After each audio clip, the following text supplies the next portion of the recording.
Here's a look at the UMB Champions Club. We're going to have a lot of fun here tonight as Cardinals baseball takes place. Game number 1 between the St. Louis Cardinals and the New York Mets. Along with the man Hungarian Abrabowski, that's Rick Horton. My name is Dan McLaughlin.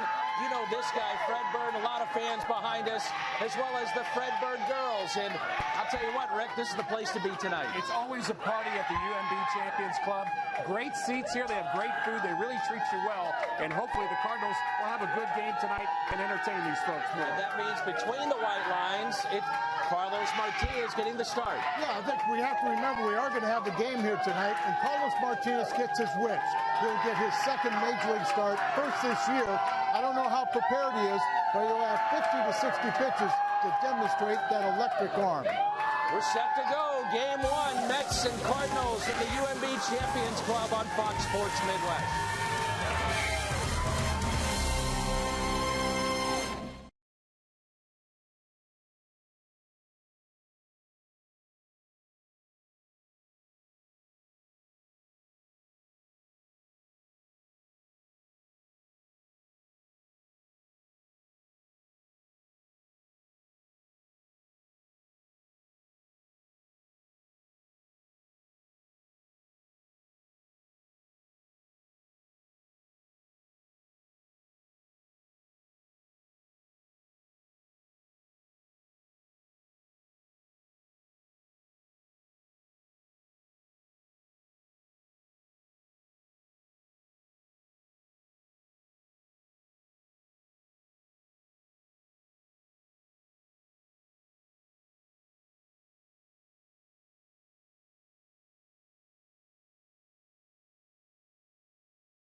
continues tonight from Busch Stadium.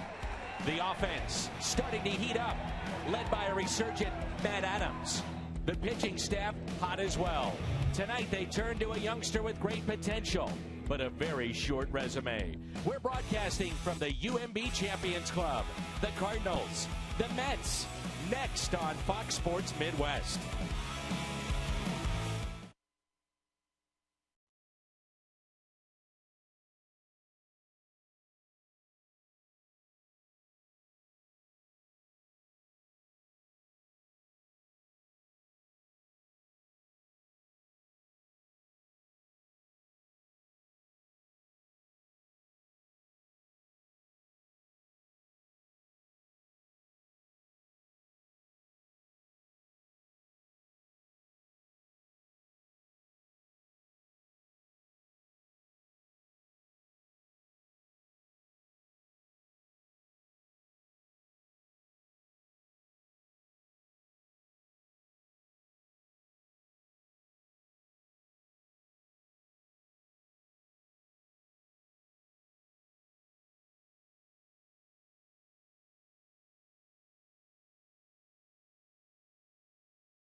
By Budweiser, designated driver, and enjoy the great times. It's Chevy Truck Month. Visit your Mid-America Chevy dealers to take advantage of Truck Month offers on the all-new Chevy Silverado. And by Menards, save big money at Menards on all your home improvement needs. The statues just outside the team store here at Busch Stadium, along with Al Raboski, Rick Horton. I'm Dan McLaughlin. This is the UMB Champions Club telecast. Granderson, Murphy, and Wright, then Abreu, Duda, Teagarden, Tejada, DeGrom, the pitcher, batting 8th, and then Eric Young Jr., a switch hitter, batting 9th. And the Cardinals, Carlos Martinez, our Kia starter, making his first start this year, second in the big leagues in his career. And Carlos, this is what he wants to be. He wants to be a starting pitcher, and he'll have 50 to 60 pitches to display here tonight. Then pitch at 96 from Martinez, who's been working out of the bullpen this year. Curtis Granderson is hitting .229. He fisted that one to short. On a hop, Peralta, one away.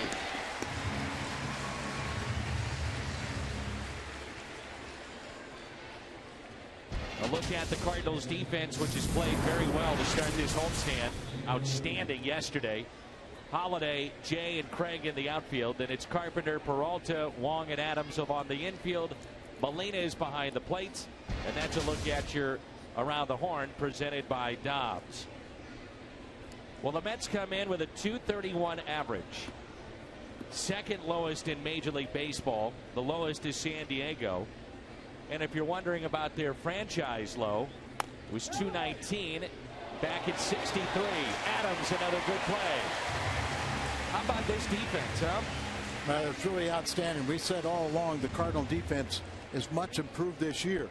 They got off to a slow start, but boy, they are really playing with some good leather. Here's another very nice play from Matt Adams, going to the line, spearing it, and getting it out there. Carlos being efficient here with the first two guys, left-handed batters, and not wasting much time. That will be the key tonight, yes. Those lefties. Well, it's going to be a key also trying to retire left-handed batters and not worrying about strikeouts. Just try and get as many outs as you can. You only have 50 to 60 pitches to do so. Here's David Wright, just 4 home runs, and he has 1 for his last 24. That pitch at 99. Look inside the UMB Champions Club. Another crowd expected, over 40,000 here tonight. And David Wright in the month of June hitting just 106, 5 for 47. And just look at his home run total. I know they're playing the big ballpark, but you would think he'd have a few more home runs than 4. Martinez working very quickly here in the top of the first. Another ground ball. Peralta to his left, and a 1-2-3 inning. Very efficient Carlos Martinez. The UMB Champions Club making a stop at some point this season.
Very short leash, and this is our perch from the UMB Champions Club. Dan and Al with you, and it's always fun for us to do this. It really is. We get a chance to see the fans up close. We get a chance to see the ballpark from a different angle, and there's not a bad seat in the house. Not at all. Hope you enjoy it here at home tonight and throughout Cardinal Nation in the Midwest. Jacob deGrom will make the start, a right-hander. He is 6'4", 180 pounds. Winless so far, 0-3. This is his 7th start at the big league level. Pitched at 3 levels last year, A-ball, AA, AAA, and now he finds himself in the big leagues holding his own. And Carpenter lifts it into center field, but over to get it, make the play is Granderson. Look at Mike Matheny's lineup. Along with their defense, this has been on the upswing as well. Very good starting pitching. Matt Carpenter, John Jay, Matt Holliday here in the first. Then Alan Craig, the red-hot Matt Adams, 4 for 11 over the weekend with 3 home runs. Yadier Molina, Johnny Peralta, Colton Wong, and the pitcher Carlos Martinez. Here's John Jay, who has really earned his playing time this year at an even 300. 1 home run. He's driven in 18.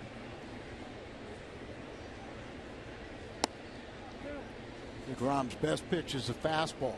What the left-handed batters are going to see is the fastball and the changeup. He's got a little tight breaking ball that he throws to the right-handed batters along with a sinking fastball. Cardinals start play tonight, 3.5 back of Milwaukee.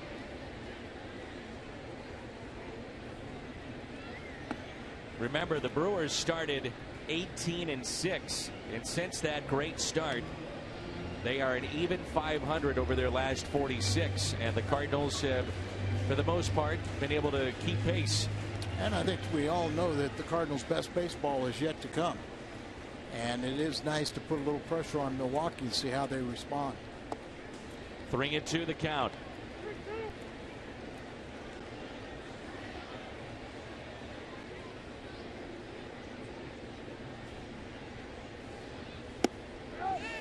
And did he go? He did not. John Jay leading the Cardinals, hitting .344 in the month of June. And he gets a one-out walk as we take a look at the umpires calling the balls and strikes. John Tumpane, James Hoy at first, Bill Welke at second.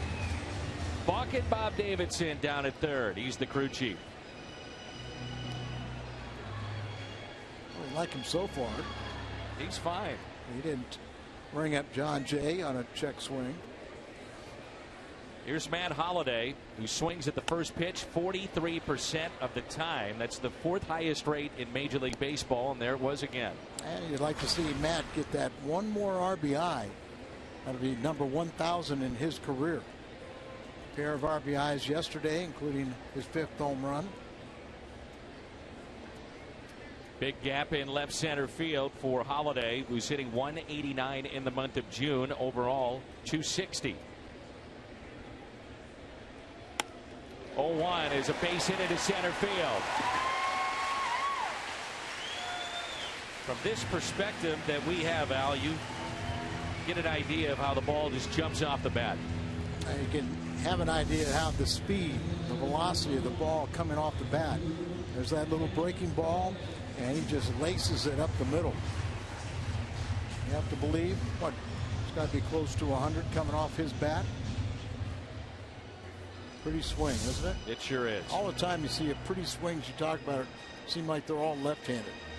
But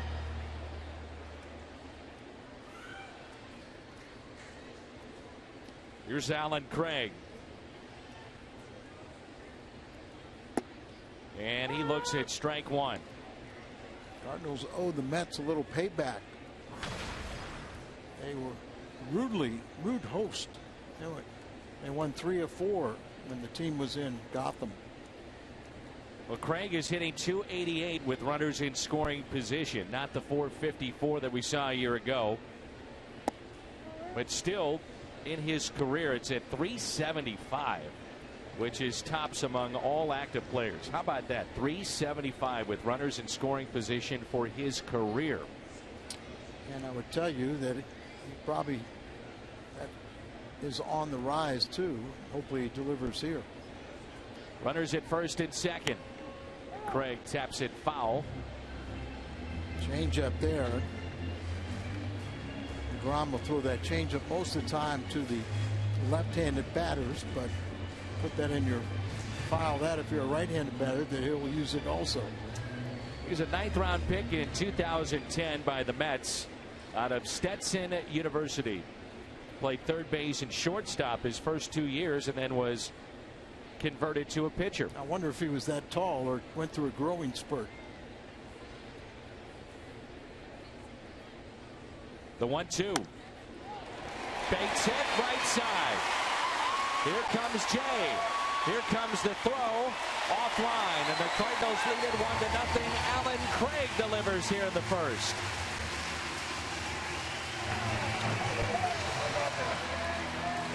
Told you the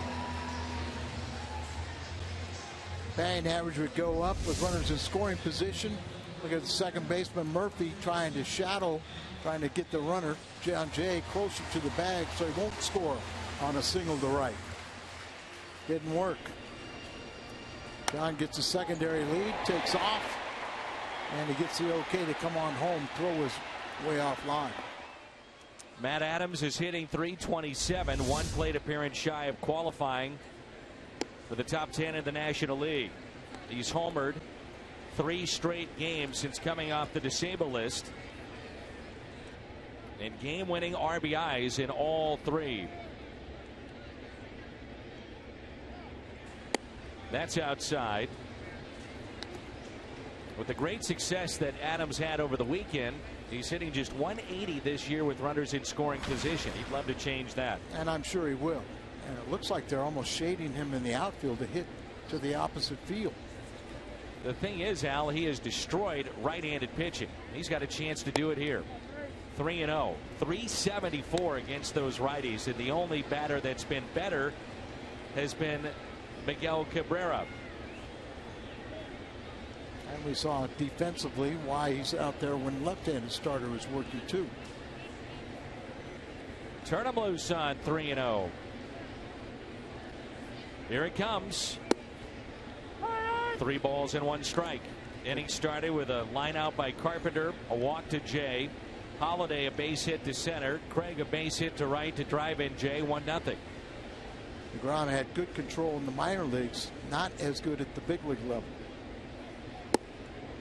Full count. And he's also been hurt by the home run ball.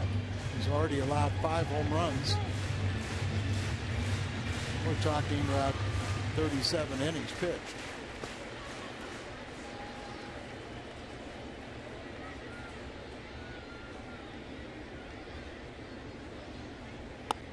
Adams went down to get it, pops it up. Taylor Teagarden gave it a look, and it's out of play.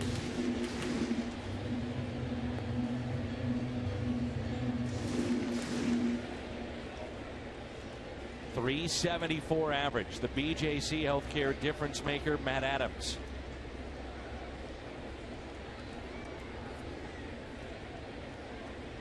A 3-2 pitch on its way. And Adams hits it to right, out at second, and a double play. Cardinals pick up a run. The RBI by Craig. 1-0 after 1.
Voting continues on MLB.com through July 3rd.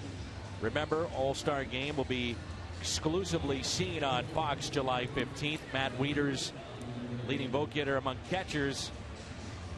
Over 1.4 million is out. Arm injury, so there'll be a change there. Brian McCann is second in the ballot. And the Yankees catcher would probably be the one that you'd look forward towards second base, or rather catcher. Yeah, Wiener's going to have Tommy John surgery. That was announced today. Alan Craig with RBIs now in 3 straight games has given the Cardinals a 1-0 lead. It's Bobby Abreu, Lucas Duda, and Taylor Teagarden for the Mets in the top of the second. How about Bobby Abreu? Was not with the Mets on opening day. They thought he would be their top pinch hitter. And he's turned out to be an everyday player now that's batting cleanup for the Metropolitans. What does it also tell you? That the 2 best players right now seem to be Bobby Abreu and Colon, who we'll see on Wednesday. 40, 41 years of age, the two of them. And Abreu is not afraid to go deep into counts in his career, and it's been a long one. He averages close to 5 pitches per at bat. Carlos Martinez, a 6-pitch first inning, and he'll have to do that to remain in this game and qualify for a potential win, as he's on a short leash tonight. 50 to 60 pitches. Good pitch. Ball just sunk, and a strikeout, and the first tonight for Carlos Martinez.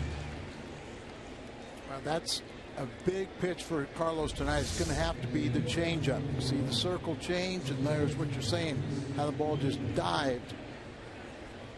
Left-handed batters hit 300 plus against Martinez, and he's going to have to combat that with an off-speed pitch. Changeup is his best option. Lucas Duda with the shift. Colton Wong.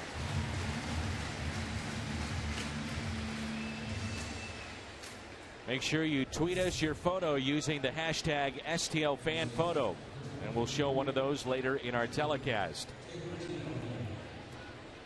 Right now, Mike Matheny has to be thrilled, along with Derek Lilliquist, with what they've seen. 11 pitches, a strikeout, and 5 up, 5 down for Martinez. Absolutely. Now, Carlos on June 1st did throw 47 pitches in his longest relief outing, but that was just 2 2/3 innings. So in order to qualify for a win, he's going to really have to be efficient.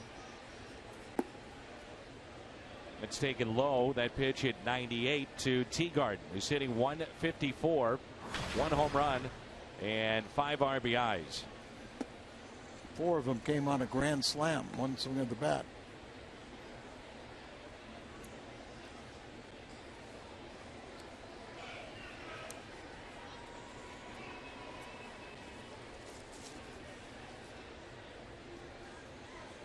Here's a 2-0 pitch. Jammed him. Peralta quickly to first. 6 up, 6 down for Carlos Martinez. We're at the UMB Champions Club tonight on Fox Sports Midwest.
Yachty is now over 2 million. That's through July 3rd. You'll see the game on Fox July 15th. How about that outfield for the National League? All-Stars with Stanton, McCutchen, and Puig. Not too shabby. Paul Goldschmidt has just moved into the first base slot. Think about that outfield. They all get throwing arms. They cover some ground.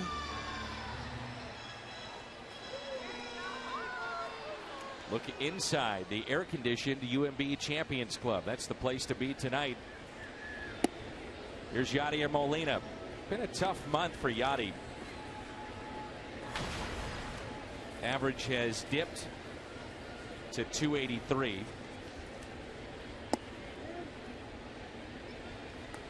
.154 for the month. Well, for his last 9, but I'm sure once he breaks out, he'll take off.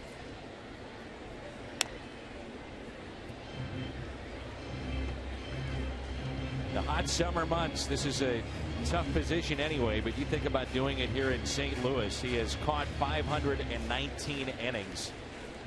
That's third most in Major League Baseball. See the numbers for the month of June. And with Tony Cruz, who's really calling a good game, working well behind the plate and hitting. He's got a little 4-game hitting streak going. Tony Cruz. Molina hits it to short.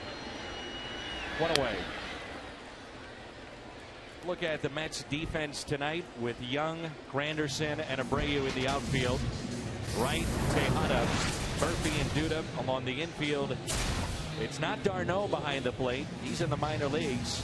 And Taylor Teagard getting the start tonight. 8 errors this season for David Wright. 9 all of last year. Terry Collins. Vote of confidence from the front office came last week. And that's a base hit off the bat of Johnny Peralta. A lot of talk last week. The off day in New York, so you got to generate a story. So why not talk about the immediate future of a manager? And that was the story. So the front office came out and said, yes, Terry Collins is our manager, and he will be for the remainder of the season. We believe in him. And you look at this team. I mean, let's be honest. You've got Abreu and Colon, 40-plus, anchoring various parts of your team. And he's done a pretty good job, I would say. I would say also. And he just doesn't have a lot to work with. You know, the Mets, many people question that their financial stability is very poor, and they just are not giving Terry Collins the players. Not spending the money. And then when they do, arguably, are they spending it on other than David Wright? I think David Wright signed to be wanted here, but Granderson, you know, you could question that move. Chris Young. Colton Wong hits a fly ball out to right center field. There's Granderson, makes the catch. And back to first goes Peralta. Carlos Martinez with 2 outs.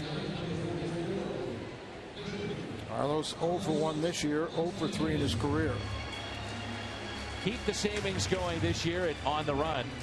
Card scores 6. Get any size coffee fountain or frozen drink for just 50 cents, and you can do that at your nearest On the Run.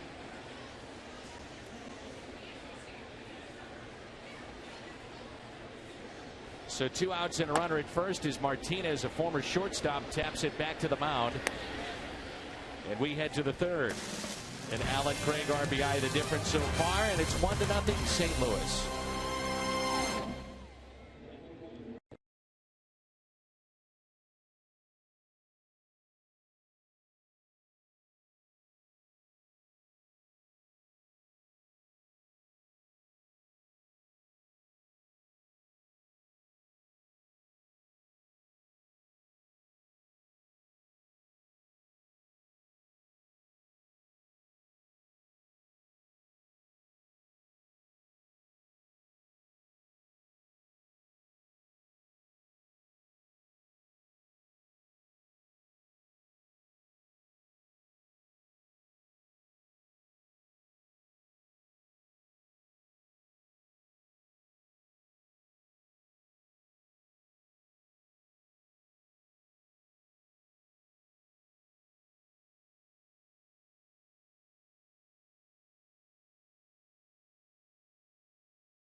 concerning Major League Baseball and the Hall of Famer, and certainly one of our favorites. So gracious off the field, tremendous player, 3,000 plus hits, and in the modern era, one of the greatest hitters that's ever played.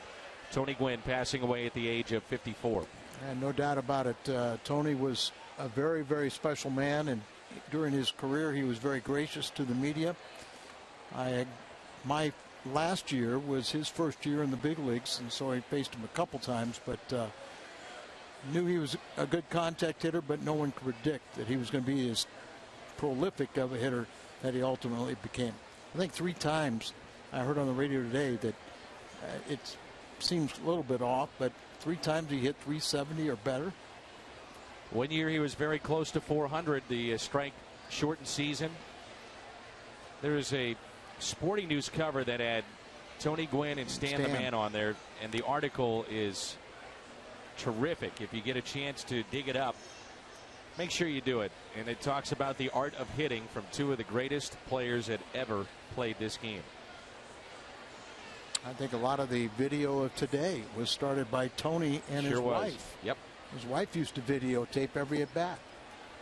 Here's Ruben Tejada, the shortstop, hitting .229 with a couple of home runs, and he's driven in 15.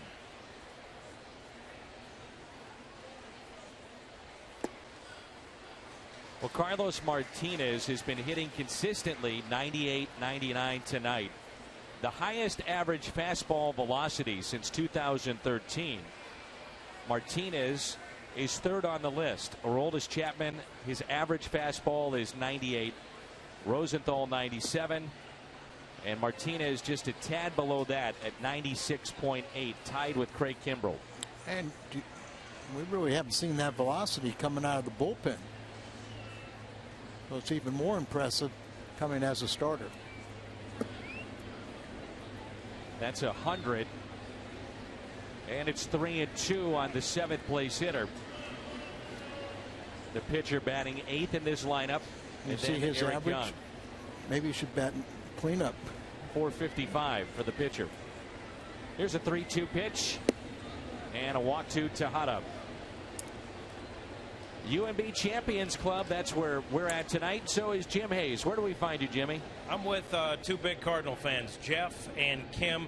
Jeff says he's been to the ballpark hundreds of times. This is his first time at the UMB Champions Club. So what do you think?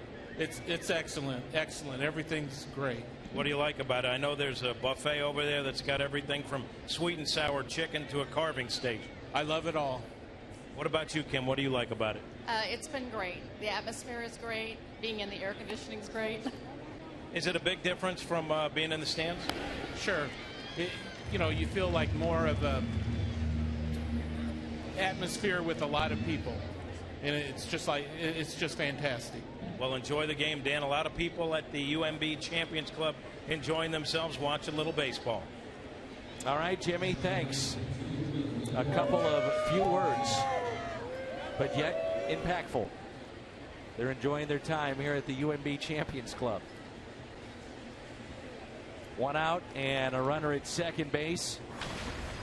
Here's the switch hitting Eric Young. He's hitting .220 with 1 home run, and he is driven in 7. The tying run at second base.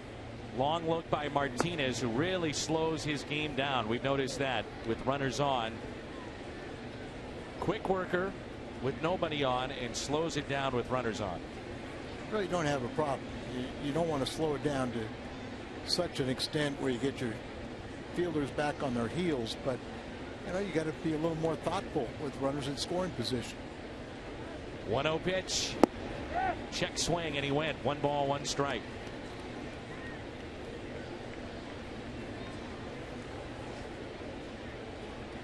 Mets are hitting as a team .224 with runners in scoring position. 26th in Major League Baseball.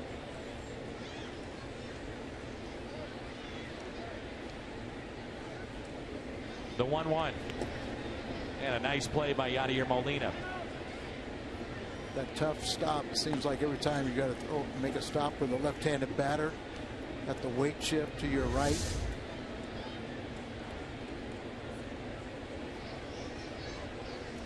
ball right there, and you got to get over there and, like I said, use the glove to the 5-hole, keep the ball from broken between your legs.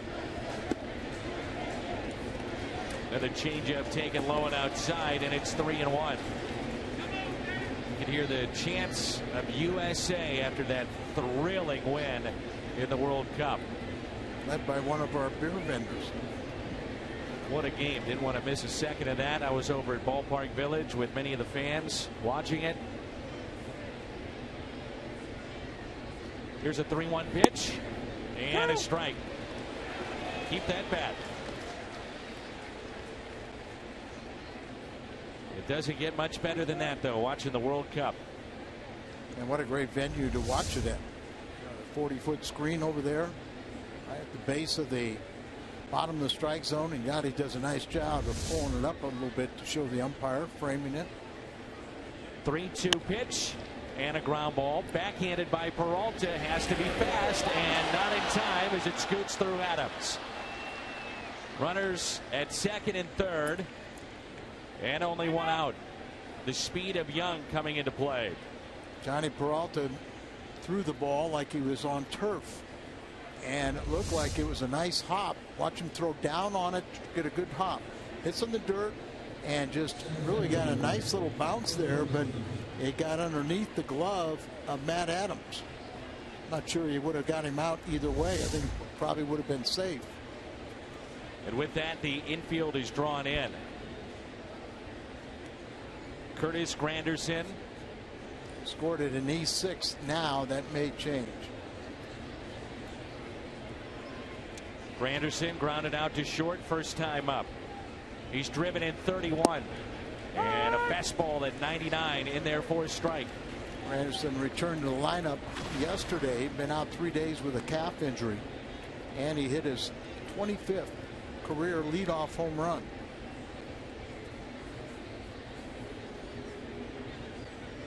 He has been hot too. 375 this month. There's a fly ball to center field. The catch made by Jay. Runner tags up and scores, and it's a 1-1 game. The RBI for Granderson, number 32.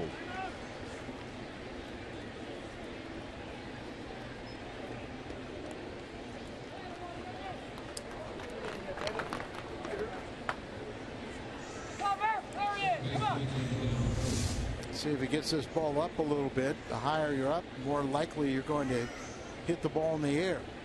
This was a line drive to John Jay, but all it needs to be is about 300 feet. That's deep enough for anyone to score from third. Daniel Murphy tore up the Cardinals last season, and in the first series at Citi Field, he went 5 for 14. And he takes a ball just a little bit low. He was robbed by Adams first time up, 0 for 1.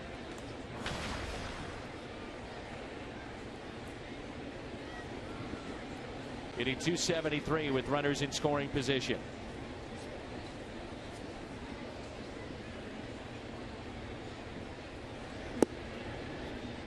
Yachty trying to frame it, doesn't get the call. 2-0.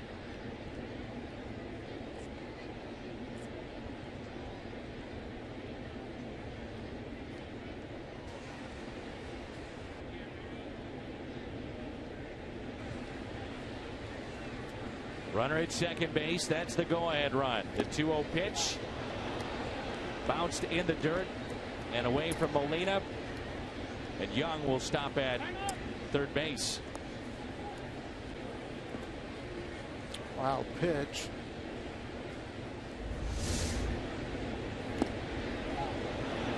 There's Young, hard not to think of Tony Gwynn and Tony Gwynn Jr. when you see E.Y. Young Jr.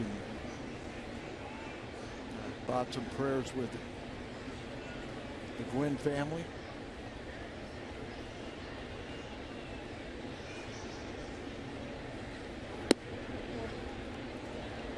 Two walks in the inning.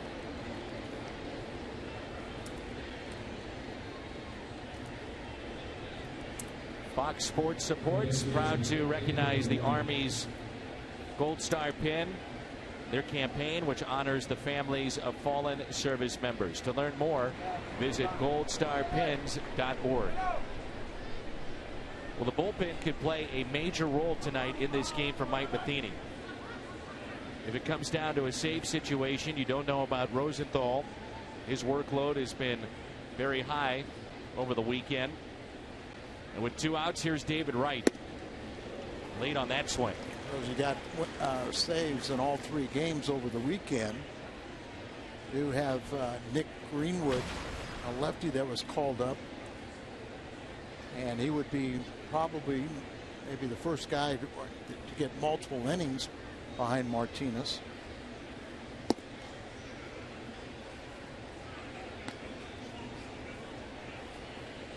On the heels of our Fox Sports Supports promo, Governor Jay Nixon ordered that flags across the state be flown at half-staff today to honor Matthew Walker, Hillsborough area soldier killed in Afghanistan earlier this month. That's why we see that displayed that way here today, as we remember the family and the life of Matthew Walker. And you mentioned about the Gold Star families. They're very, very special, that paid the ultimate sacrifice for one of their loved ones for our freedoms. And Wright swings and misses. He strands 2, but the Mets tie it up. RBI by Curtis Granderson. A strikeout for Carlos Martinez. His second. We're at the UMB Champions Club, bottom of the 3rd when we come back.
His grandson, the Jarvis family, enjoying Cardinals baseball tonight from the UMB Champions Club. Roger Jarvis and his family. As Matt Carpenter will lead things off. It's Carpenter, Jay, and Holiday here in the bottom of the 3rd. Rick Horton and Al will have innings 4 through 6 for you.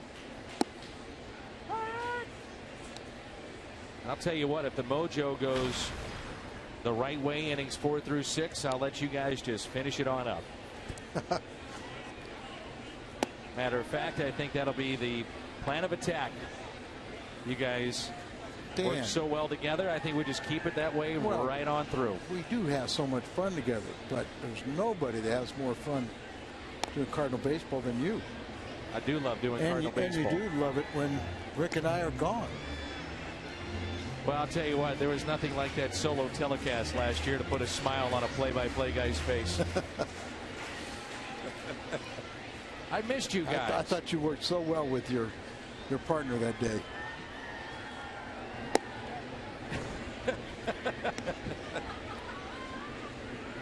I'm a Matt Carpenter. You know, when you win games, you sweep a series, you don't realize that he's won for his last 10. Right. Magnified when you lose. Absolutely. But he's been so good. The table setter, Mike Matheny, has been asked about Carpenter shifting in the lineup, and he said he's just way too valuable as a table setter to remove him from the leadoff spot. That's taken high, and the count runs full. Well, he had such a remarkable season last year and really put himself on the map of Major League Baseball. But he really, if he got on, we won. And a ground ball hit to the right side from the outfield grass. The play is made. Carpenter is 0 for 2. Let's turn to our Toyota keys to the game with Pungo. Well, the biggest thing we want to talk about with Martinez is that we want, with a 50-60 pitch count, he's got to forget about strikeouts, just get outs. Don't try for the strikeouts because it takes too many pitches. He did walk 2 last inning, and they scored without the benefit of a base hit because of those walks. Then the other thing was with the offensive momentum. You want to keep that going like this. And a base hit into right field off the bat of John Jay, on base for the second time. And you touched on it. John Jay has earned his playing time. He was a good teammate, helped Borges, Grichuk, all the other outfielders as much as he could in spring training. But he's really let his bat do the talking for him. And Mike Matheny has, at times, has been trying to figure out the magic opponent who's playing center field, but John Jay just keeps on producing. It's Michael Sam and the Rams rookies in attendance tonight. Look who's in better shape than those guys. Here is Matt Holliday, and Holliday skies one. Over to get it, Abreu. Makes the catch. And there's 2 down. Alan Craig has driven in the lone run for St. Louis. 3 consecutive games with an RBI. He's now up to 36, and he'll bat with a runner at first and 2 down. Slight lead in RBIs for the team with Alan Craig's 36. Holliday has 33. And I'm sure they'll be pushing each other all year. 2 outs and a runner at first. A 1-1 game. Up and into Craig as he spins away.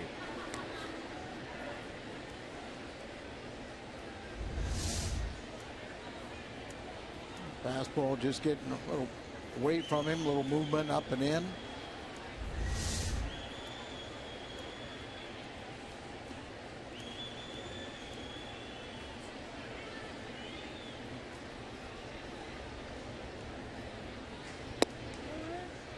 So if things go well, you'll have Rick and Al innings 4 through 9.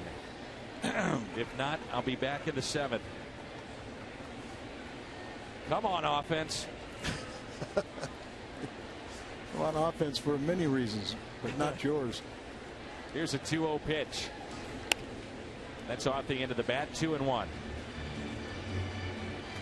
Check to make sure the concave bat doesn't chip or break. You know, the first time I ever saw a bat like that, the concave, the hollowing at the end, taking weight off the end of a bat, was Lou Brock. Brought back these bats from Japan, and they were just hard as a rock, but we knew they weren't white ash. Really weren't sure what they were. That's pulled foul. Watch out. Back from Japan. I'm assuming he was part of a all-star team. Yeah, or tour, I guess. Yeah, of all-stars and major leaguers. They had a different stain or finish on them, but they were like rock hard.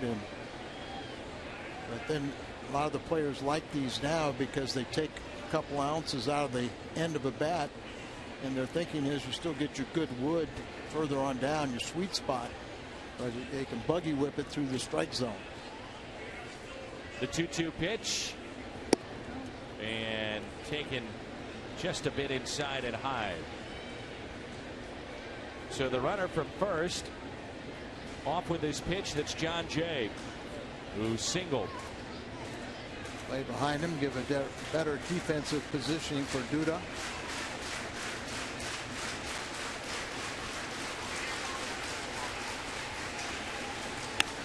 And that's hit out to left field for a base hit. Jay on his way to third. And Craig comes through. And the benefit of that 3-2 count, the full count with 2 outs here, you get the runner moving, and John Jay's able to go from first to third on this hard hit ball. Mentioned that Groom throws the changeup, but this one's elevated. They see the catcher, Teegarden, wanted it down and away, and that ball was up, sitting on the tee for Alan Craig. Now it's Adams. Matt Adams hit into a double play, his first time up. Ended the first. Runners at the corners, and the first pitch to Adams is ripped into right field for a base hit. The Cardinals go back on top. Adams delivers with RBI number 22. 2-1 St. Louis. And Matt Adams, with his home run binge in the Washington series, picked up 3 game-winning RBIs. Would it be something if he could get a 4th consecutive game-winning RBI with that hit right here tonight? Tried to tie him up inside, but fights it off and hits it to right.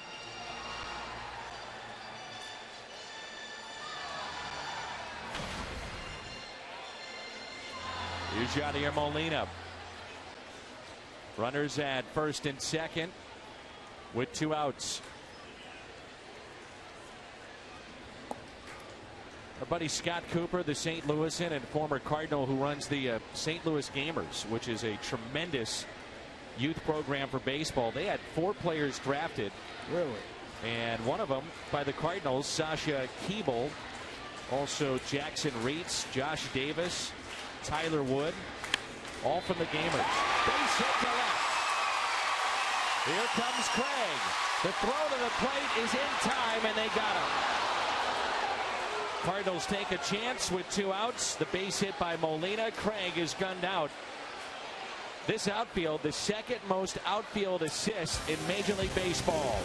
A strike to Teegarden. The tag to Craig. Rick and Al will have the 4th for you when we come back.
stabilizing your world.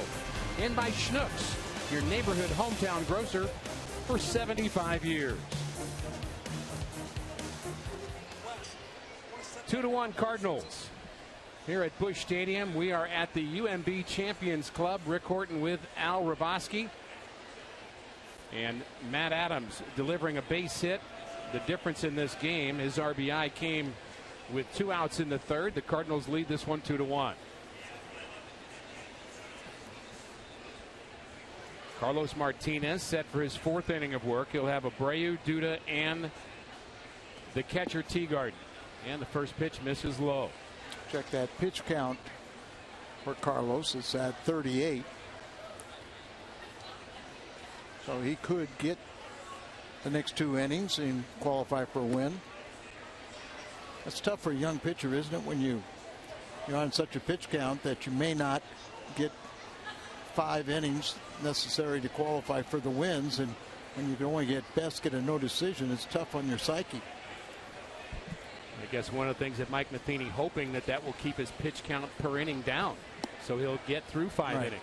And the one thing, and I think Yadi's doing the right thing, come out and talk right now. It's like he got in trouble last inning with 2 walks. That'll get that pitch count up there high and knock him out of this game. They scored their run last inning without the benefit of a hit.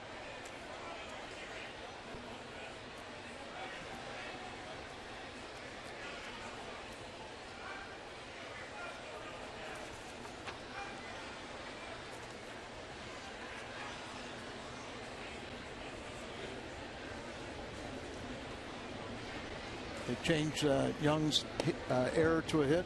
Hit and an error. Hit and an error. And there's the walk you were talking about. Martinez walks the leadoff batter, Abreu. Cardinals holding to that 1-run lead, and good to be with you, Al. I know Danny's back there having fun with all the folks here at the UMB Champions Club. It's always fun here. I think we might need to send security after Dan so he doesn't leave. Oh, he's threatening. I've got his keys. Oh, very good, Rick. He's going nowhere. I've learned so much more about you. Kleptomaniac. A few other things I won't say on the air. I'd like to call that a little wisdom there, Al, frankly. Well, I agree in this case. Lucas Duda grounded out to second, his first plate appearance. He has raw power. The Mets as a team, a little bit like the Cardinals. They do not hit a lot of home runs. The Cardinals last in the National League with 40 home runs coming into play today. That ball is fair just inside the bag, and trouble. Alan Craig runs it down, and a double for Duda puts Mets at second and third with nobody out. Perfectly placed by Duda. Once again, those walks are going to hurt you. Matt holding the runner on, and then it sneaks between him and the bag. Looked like it went right over the bag, down off the side wall, and they're threatening. And if he's playing a deeper first base, Al, that's just a ground out. But playing even with the bag, the ball sneaks past him, and you're absolutely right. Walks kill you. Yeah, I mean, he's playing there where he has to play because of the walk. Teagarden is the catcher here tonight for the Mets, and he takes that pitch low. Fairly shallow in the outfield. Holiday, Jay, and Craig. And they're playing him to pull just a bit on the right side of the infield. You see Matt Adams way off the bag there. Cardinals back. Seth Maness warming up. We talked about the call-up of Nick Greenwood, but you would use Seth Maness to get through an inning and then allow for the major league debut of Greenwood, to start an inning fresh. Wouldn't want to bring him in a tough situation, a guy that's started a lot lately in the minor leagues, talking about Greenwood. And the off-speed pitch low from Martinez.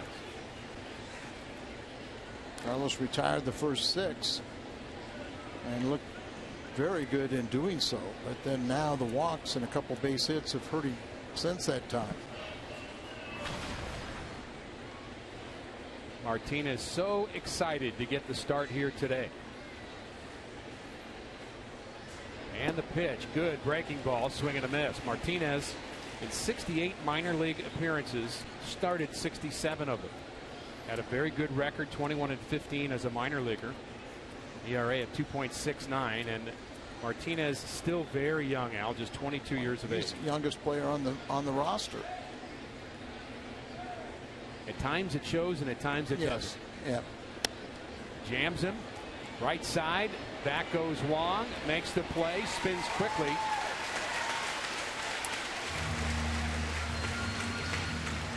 And Abreu not able to score.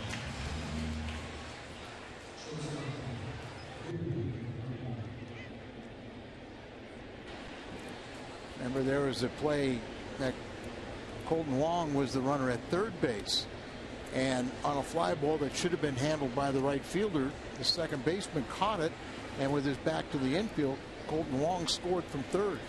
In this case, Colton Wong quick enough to get it back there, and Bobby Abreu at 41 years of age, a little difference in the running speed. And if you're playing the infield in there, it's probably a base hit. Sure. Again, back in the middle of the infield, conceding a run with one out. Martinez set, off-speed pitch, low, ball one. When Mike Matheny called Carlos Martinez into his office to tell him that he was going to start, Carlos was real blah about it and said, like, okay. And Mike said, no, we're going to do this over. I want to see your natural excitement. This is what you've been wanting. I want to see you get excited about it. And then we got the big hug and that smile that goes from ear to ear. Don't you think that's really a good maybe example and a metaphor for what Martinez is going through as a pitcher on the mound? I think the Cardinals want him to go ahead and be himself. And I know there's pressure to not be flamboyant and not be kind of wild on the mound, but that's kind of how he is. Yeah, and there's times you've got to be yourself. And if that's what you need to have that flamboyant personality, you know, so be it. Martinez in danger of another walk here, 3-0. He walked Tejada, who scored in the third inning. Tejada, one of the hottest Mets, over 300 his last 18 games. And the Cardinals are going to go ahead and walk him intentionally. Yeah, not a bad idea.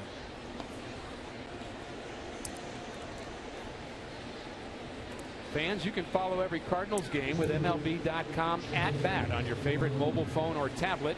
Get live look-ins, instant replay, scores, stats, audio, free MLB.tv, game of the day, and more. Download on the App Store or visit Cardinals.com today. The reason I say it's not a bad idea is a lot of times when you're down 3-0, you make a careless pitch and you just groove one for a hitter. It is the pitcher spot up now. Good hitting pitcher, though. A line drive, and Wong's got it. Had him played perfectly. That ball hit right on the nose by the Mets pitcher, who is hitting .455, as you guys mentioned, coming into play today. And you can see why there. Well, remember, we talked about that at Stetton College. He was a second baseman, third baseman. So he can swing the bat. And here he almost breaks the heart of the Cardinal fans. But a nice leap, and you see he's ready to throw if the runner at first straight off too far. So Carlos has his way of getting out of it now with Eric Young Jr. Wong had a tremendous game defensively yesterday. Alan Craig made a nice play in right. Defense as well as the pitching and the hitting won that ball game. Cardinals have won 3 straight, 6 out of 7, and that pitch high to Eric Young Jr., who bats in the 9th spot at 98. And Molina again wants to talk to his young pitcher. See Colton Wong come in here. You wonder if they're going to change sides. I don't think so, but just tell him, hey, first pitch strike is the best pitch you can throw.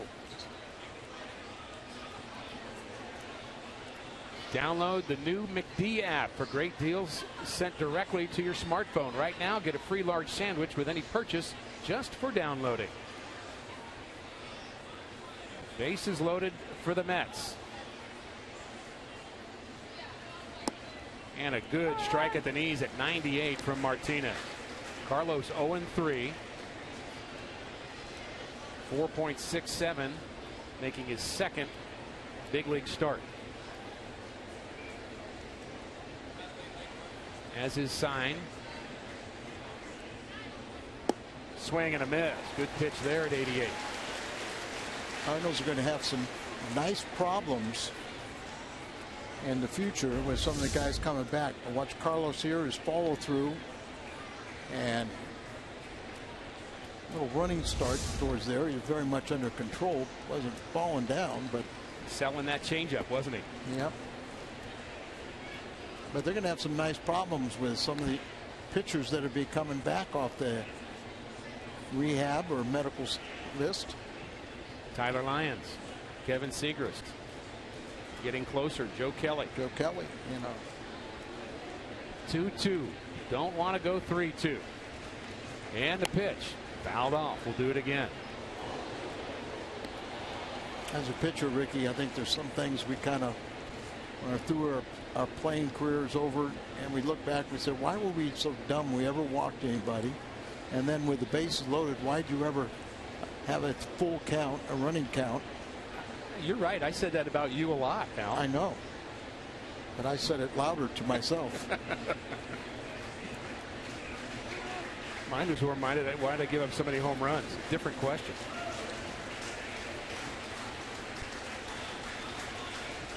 Martinez needs a pitch here.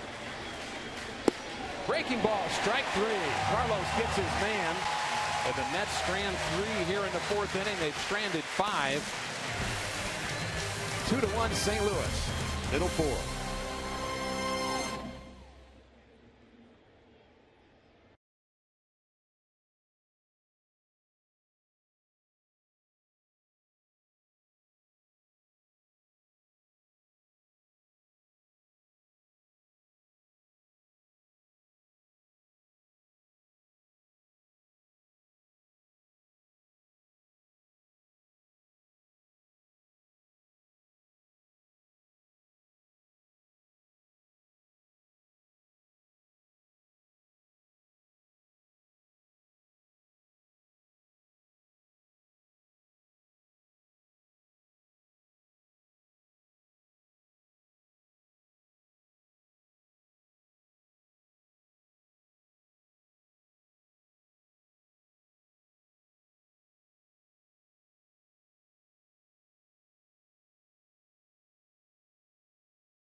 UMB Champions Club. Rick Horton, Al Raboski, Dan McLaughlin is somewhere in the house, but also here our good friend Jim Hayes with more of our friends here at the UMB Champions Club. Jim. Yeah, this is Steve Duncan and his buddy. Steve, by the way, is a baseball coach at Wash U. He loves coming to the UMB Champions Club because there's a buffet and that gives you a little freedom. Explain for us.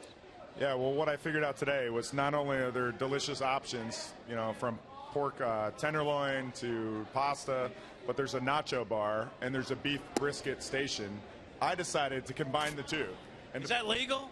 Apparently it is. I haven't been busted yet, but I put the beef brisket on top of the nachos and it's delicious. And you guys are having a good time, right? Having a great time. It's air conditioned and we can see the game. Great food. Carry on. All right, Phil, I'm going to show you over here. We got some hot dogs over here. All right. We got the desserts over here. Sweet and sour chicken, carving station, and the nachos. And you can combine the dishes apparently. But Ricky, A lot of food, a lot of fun here at the UMB Champions Club. Thank you, Jim. And we know Cardinal fans are smart and make a lot of adaptive moods there, and the food's great. You know Jim's going to find the food, too. Oh, boy, and there'll be 2 or 3 helpings at least. Can he eat? I want to know if Jim has found Dan or not. Can't let him get too far away. There's a ground ball to short. Tejada, very slick fielder, throws out Peralta, and it's one out in the home half of the 4th inning. 51 pitches for the Mets hurler, who, by the way, is 6'4", 180 pounds. Think he needs to eat in the UMB Champions Club? I think he needs some nachos. He needs some hot dogs. He needs, yeah, absolutely. Well, they also have the carving stations, pasta station. We'll send him up there tomorrow. Has a live arm fastball in the mid-90s. Throws a 4-seamer, a sinker, curve, slider, and a changeup. I change up to the left-handed batters. There's one in the dirt to Colton Wong, who flew out to center in the 2nd inning. The Cardinals have managed 7 hits in the early going, Al, and the bats seem to be becoming more alive. I think so. I think we're starting to see this offense. They're just too good. And I just looked out to the Cardinal bullpen, and looks like Greenwood is warming up and will come in. So because of those walks, Carlos can't stay in the game long enough for it to qualify. Nick Greenwood came to the Cardinals in the 3-team trade. Ludwig and Westbrook were the principals. One of the players we acquired was Westbrook from Indians and Greenwood from the Padres. Ludwig did not have a good season with San Diego, so that trade, at least in the short term, with the Cardinals getting very solid starter and Jake Westbrook, really was a good one. There's a ground ball to the right side. Murphy takes his time and throws out his counterpart, Colton Wong. 2 groundouts here in the 4th inning. On Saturday, June 21st, 25,000 fans 16 and older will receive a Cardinals tote bag courtesy of Diet Coke and Schnucks to carry their popcorn, peanuts, souvenirs to and from the game in style. Get your tickets for the June 21st game at cardinals.com/promotions. Ricky, fans think in trades they all should be ones like the Brock Brolio trade. But in reality, when you're trading with a partner, you want to see their team benefit as much as your team, because then the next time you're trying to make a deal, it's they won't go running. Yeah, they trust you. You know, look at the deal that Whitey Herzog pulled off in '82 with Milwaukee. He sent them the players that they needed in order to qualify and win the American League, and in return, Cardinals got the guys that helped them win the National League. Good swing there by Carlos Martinez, and interesting with Greenwood warming up in the Cardinals bullpen. Martinez hitting for himself with 2 outs and nobody on. The Cardinals with a short bench here tonight.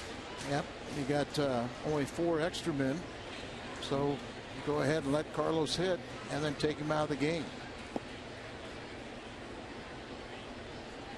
He was an infielder before he turned to pitching, Carlos Martinez.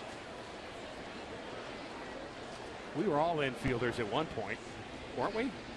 First base. Yeah, me too. But Carlos certainly feels his position like an infielder. He has very quick moves, and well, you just look at his size. He looks, like he's very athletic. Sometimes you see these pitchers that are 6'6", 6'8", and they look so mechanical they can't move. Waves at that pitch out of the strike zone at 95. Cardinals through here in the 4th.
Game show 2-1 Cardinals. Donate blood with the Cardinals, Fox Sports Midwest, and the American Red Cross. June 18th and 19th, the Cardinals blood drive comes at a crucial time as donations typically decline during the summer. Everyone who is present gets a special Cardinals t-shirt while supplies last. Make an appointment to donate. Visit redcrossblood.org and enter sponsor code CARS. Our Chevy called with the bullpen, making his debut, left-hander Nick Greenwood. He's 6'1", 180. Resides in Connecticut, born in that same state.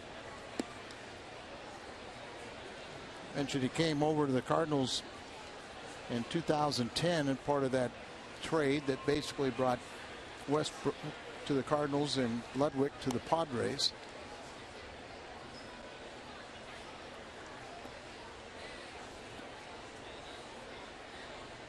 What'd you think of Carlos Martinez, Al? Well, I thought everything was really, really good except for the 4 walks. And you take those away, and I think it's a very positive outing. And obviously would have been able to stay in for a 5th inning to qualify for the victory. But definitely something to build on there for Carlos. And also what I did like, too, is when he got in trouble in the 4th inning, he found a way to get out of it. Greenwood misses high and loses his first major league batter. Now, Ricky, this is something that I want to discuss with you as we look at Martinez's delivery. It's going to be earlier in the game, and you watch him on the left side, you see how he'll sit there. On the right side is what the ball does going to home plate. But you see how he just kind of very much under control, his follow through. The hitter hits this ball the right side, so he's immediately going to be going and breaking that way.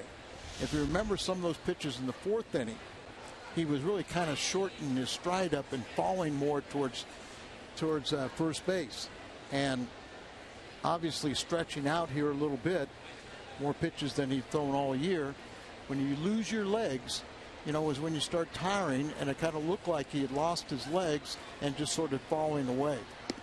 Such a good point. Now, you normally think about a pitcher in terms of his arm strength and arm slot and all that, but if your bottom half is not solid, you get into trouble.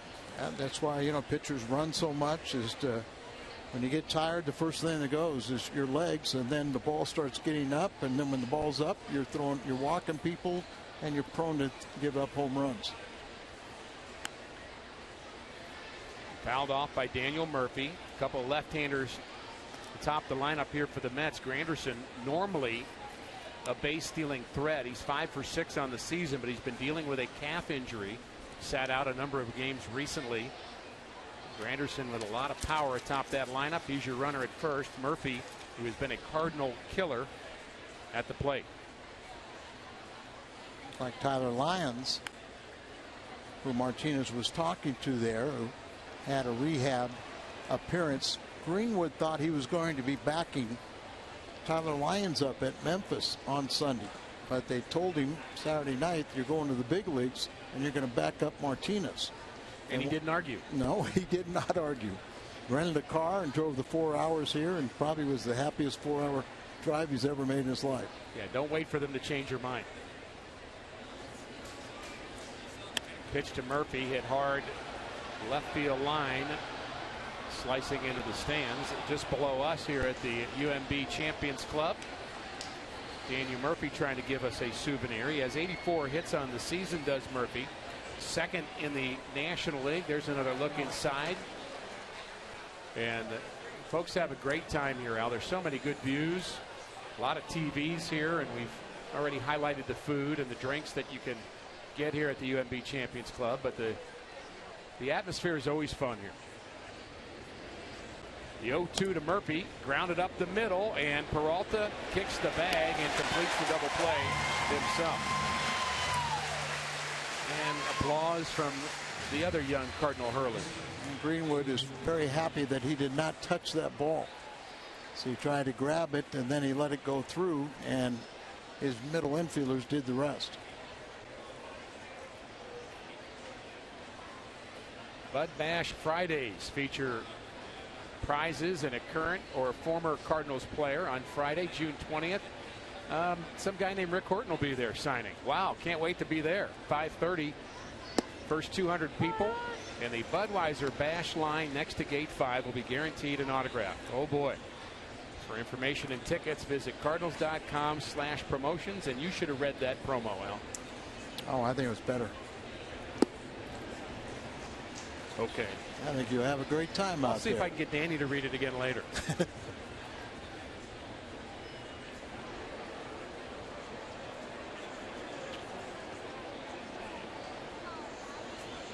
Adam, now look at it. We need you all season long. Strikeout. And how about that for a debut for Nick Greenwood? Walked the leadoff hitter, but settled down after that. 2-1 St. Louis.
We've been talking about the All-Star game and players that may get a chance to play in the Midsummer Classic. And we're going to look at Nelson Cruz, Al, who's having a very big year with the Orioles. Yeah, he's currently leading in the DH votes, but you can see why. Look at these numbers, over 300. 21 home runs, 56 RBIs for a guy that had a long time trying to find a home. Finally settled with the Orioles for an $8 million contract. But I think they've got a bargain going right now. He was begging teams to sign him late, and I believe it was into March. Well, he was one of those guys that came with, I believe, compensation. Otherwise, he would have been signed much earlier. Matt Carpenter is 0 for 2 and just 1 for his last 12. Carpenter's average down to 285, but he does walk a lot, and he takes that pitch low and away. A lot of people question the Mets after Nelson Cruz signed for just $8 million. They said, you know, look at all the money you spent for Young. Good strike at the knees. Fans of all ages, shapes, and sizes here at the UMB Champions Club. Everybody welcome. Wonder how many baseball games that young man has seen. Wonder if it's his first. Yeah, but Chris Young signed for a little bit more than that $8 million a year. Now, obviously, he's a much better defensive player. But this guy covers a lot of ground, too, doesn't he? Future center fielder, you think? Yeah, absolutely. Change up, swung on and missed. Carpenter, a strikeout victim. And that's strikeout number 2 for DeGrom. Took a little off this, and Carpenter could keep his hands back. Well, they say he's got the very good changeup that he throw to a lot of left-handers, and he fools Matt Carpenter there. I used to see Matt Carpenter struggle and he'll break out and break out big. DeGrom normally piles up the walks and strikeouts, but just one of each so far as he works in the home half of the fifth.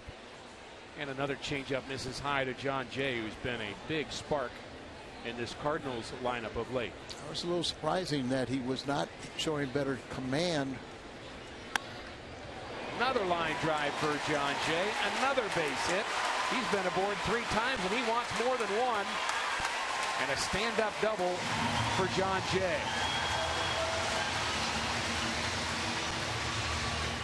A walk, a single. He scored runs on both of his first 2 plate appearances, and now he gets a double. So Cardinal hitters, they see that changeup, see the circle, and they're starting to get a little better. You get that ball up that high, that's a high changeup, and it becomes so much more hittable. John Jay likes hitting in that second spot. You get an opportunity, you do something with it, maybe you stay there. You just love to see guys on base in front of Holiday, Alan Craig, and Matt Adams.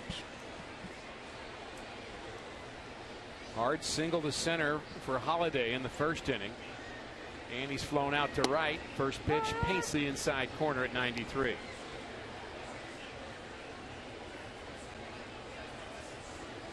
Holiday sitting on 999 career RBIs.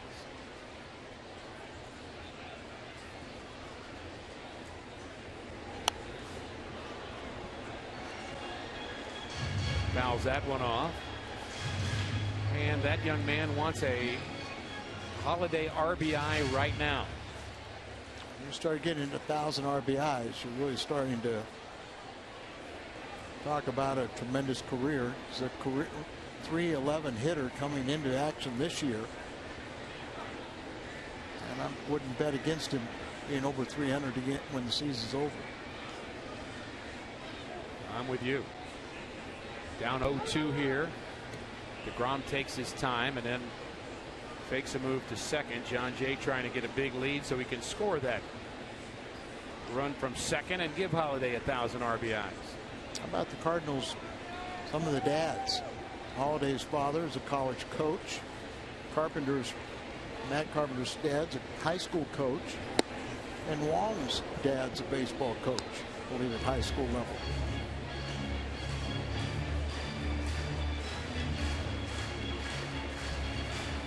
Holiday, I wonder if he's asking the home plate umpire if that ball might have hit him. Came close. He checked his sleeve. All you'd have to do is look at the ball and see if it has a dent in it. If it has a dent, it hit him. Good point. The 1-2. Hard hit center field. And it is down in front of the center fielder. Here comes John Jay. Career RBI number 1,000 for Matt Holiday. That's great. That's great. And all of his teammates, we want to congratulate him, but hopefully he'll circle the bases and score a run here tonight. But John Jay, keep on base in front of these guys. They'll keep on driving them in. Throwing that baseball out. Chris Maloney has it, flips it to the bat boy. And that'll be a keepsake for Matt Holiday. And they're now showing it on the board here. 1,000 career RBIs, and the Cardinal fans love it.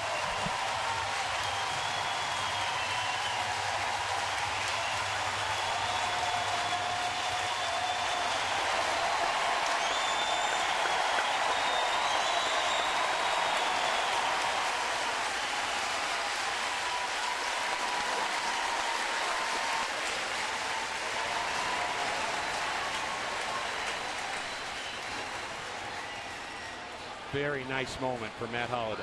Let's hope he gets his next 1,000 also wearing the Cardinal uniform. That would put him in Cooperstown. I would agree. Alan Craig swings and misses at the first delivery. He is 2 for 2. And one more look at this hit by Matt Holiday. Most of his hits are hard. Are leanos. Right at the end of the bat, but he just drills that ball out there. It looked like a little slider.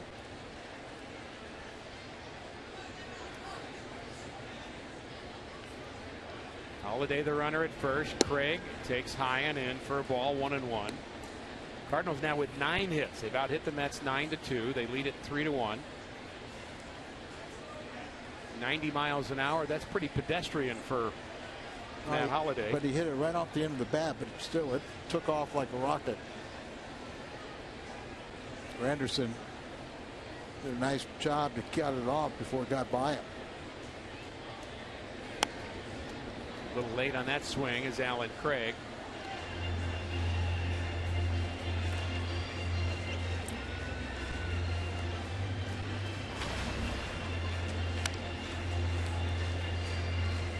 .299 with wrist, but that number is going up. Yeah, I think Danny said it was 288 before he got the RBI base hit, and before it's all said and done, it'll be back there where we expect it.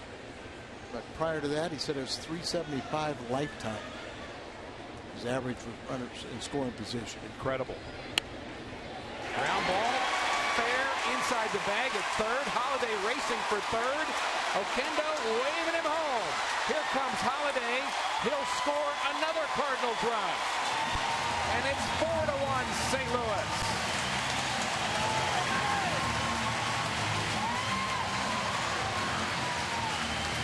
I told you that number would be going up. I told you also that Holiday would score a run so he could get the congratulations from his teammates. Second RBI of the night, and 3 for 3 from Alan Craig. This is right inside the third base bag, goes down into the left field corner, and E.Y. Jr. had to dig it right out there, and you see it go right along that little trough, and a double for Craig, but another RBI, his 37th. If Matt Adams can't do what he did last inning and drive in Craig. Adams having a very big homestand. And as you mentioned earlier, Al, I heard you do it when I was meandering about the UMB Champions Club. You mentioned that Adams, excuse me, could have 4 games in a row with the game-winning RBI. Yeah. The RBI that gives your team the lead. There's a little flare to right, into the corner, and it is fair. Alan Craig will score. Adams digging for 3. Slides in safely, another Matt Adams triple. That's his 3rd triple. That ties Borges for the team lead in triples. Who would have funked that? And another RBI. You said if you get guys on before the Holiday, Craig, and Adams, they drive them in. They have. Now we need Yachty to join the front.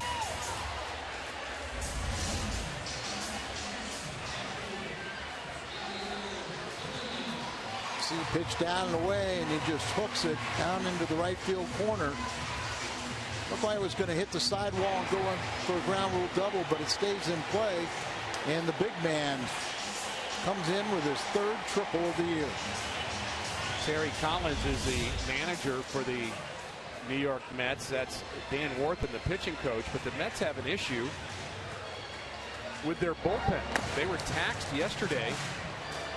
Matsuzaka was only able to go 1 inning.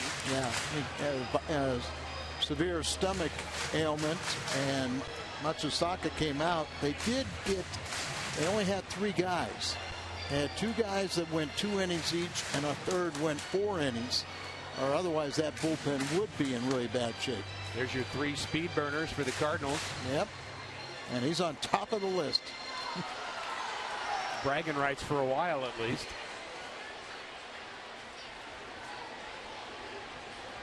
Yachty's turn. Slider misses. Oh, hitting becomes contagious. And you'd love to see Yachty just kind of figure out what's going on. And I think once he does, he'll get on a tear. Broken 0 for 10 with his base hit in the 3rd inning. Infield in for the Mets. They cannot allow any more Cardinal runs. Trailing 5-1. Big swing by Yachty, comes up empty. Rosenthal 3 straight days of pitching and picking up saves, so the Cardinals may have little issues at the end of their bullpen. Best way to help Mike Matheny in that decision making is to score a ton of runs. Agreed.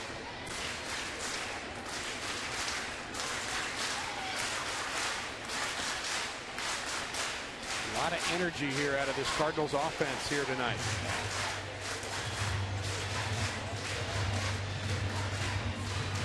John Jay has a couple of hits and a walk. Matt Holliday's hit the ball hard. Alan Craig 3 for 3, and Matt Adams is continuing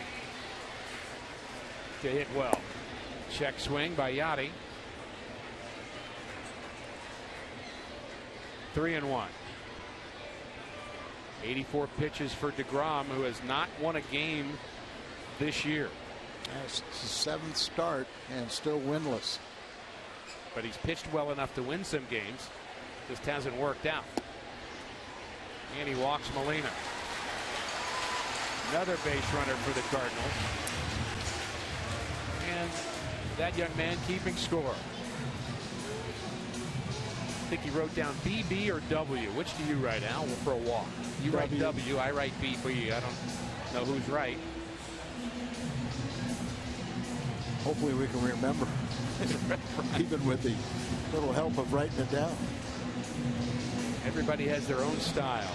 And Johnny Peralta has picked up some singles lately, but he had 1/2 of his hits over the weekend were all extra base hits. And we'd love to see another one right now. Still leads the Cardinals with 17 doubles. And an opportunity to add on here. Numbers not good with wrist this year for Johnny. But he's played a very solid shortstop. Peralta was charged with an error. It was actually an infield hit and an error on EY Jr. in the Mets' 3rd inning. That led to their first run. So an unearned run in 4 innings of work for Carlos Martinez, the Cardinals starter. The pitch to Peralta is a beauty.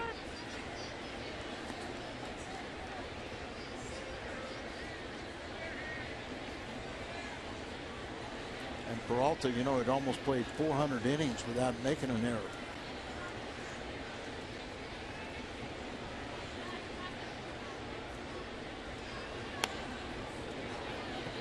Good swing there by Johnny.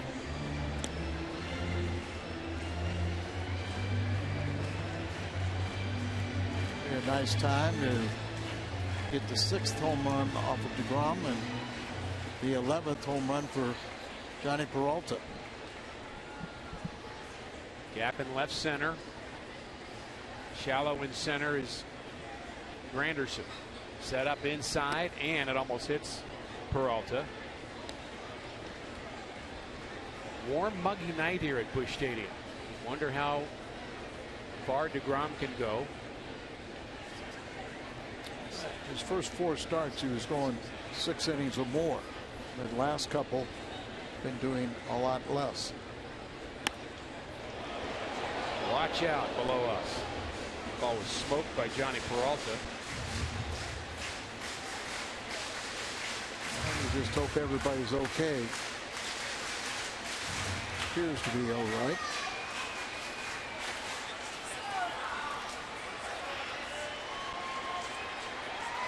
Adams and Molina, the runners. Peralta at the plate. Line drive, base hit to right for Peralta. That'll score another. Here comes Matt Adams, and the Cardinals tack on here in the 5th inning.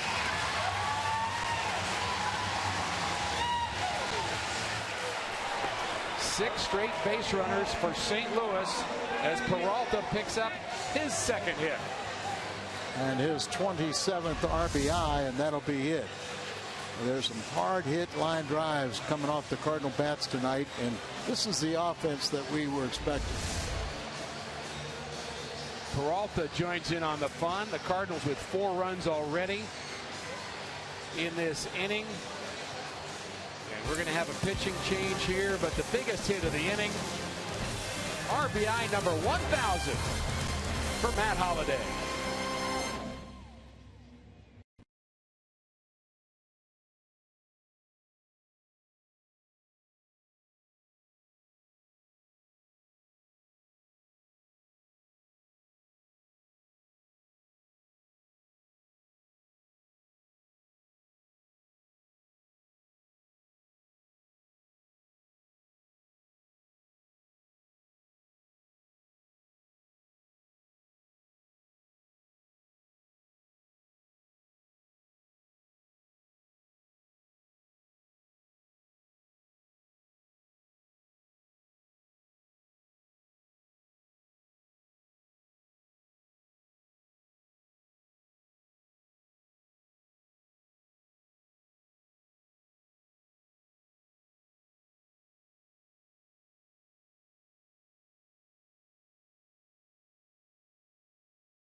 Sports Midwest. Jonathan Neese, the Mets' best starting pitcher. Michael Wacha will go for St. Louis, and this is what happened in the Cardinals dugout, Al, just a few seconds ago. Well, look at Martinez. He's taking charge here. Hey, I'm going to be the water boy for all you guys. Hey, I bow down to you. I'm your biggest cheerleader. And that's some of that personality we were talking about, that Martinez just trying to be himself. So if Martinez continues to be a starter for the Cardinals, to see him and Adam Wainwright working out all of their antics, are they going to try to one-up each other? I think so. We saw a little bit yesterday. He was trying to show Wainwright what his new dance steps were going to be. Oh boy. Get in sync. Ground ball. First baseman has it. Goes to second. Back to first. Not in time. Dana Evelyn is the new Mets pitcher.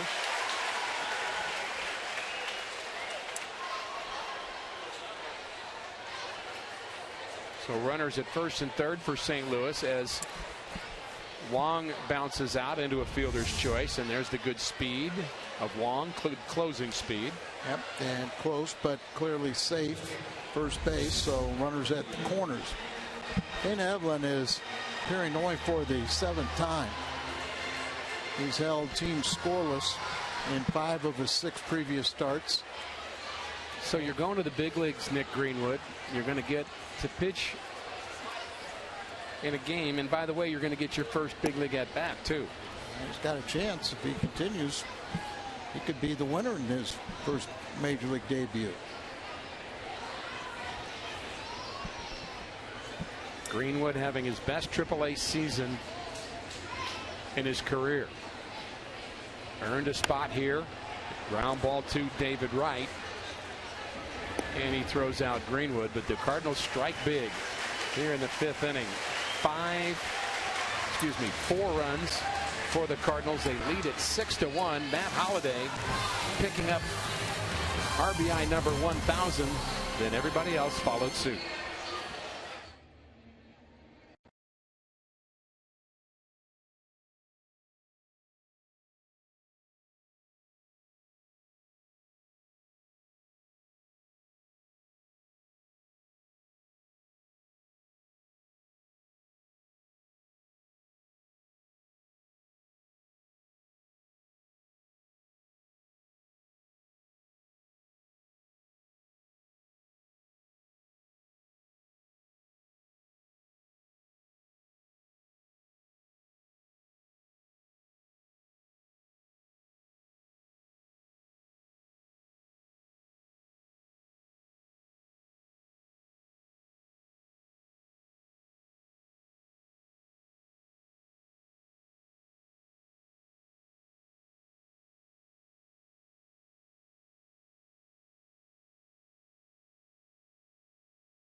And find a helpful servicing steel dealer near you. Visit steeldealers.com. Over 40,000 here at Busch Stadium again tonight. Cardinals offense exploding in the 5th inning. 6-1 Cardinal lead on a warm St. Louis evening, and the major league debut of Nick Greenwood replaced Carlos Martinez in the 5th inning and had a scoreless frame there. Back to work here in the top of the 6th, and he will face Abreu, Duda, and Teagard. Greenwood was spot starting at Memphis, and his numbers were extremely good as a starter. I like his slider that I've seen so far. He uses it a lot. There's fastball, strike one, and not an overpowering fastball from Greenwood, but as you mentioned, good numbers in AAA and a chance to be the winner here tonight.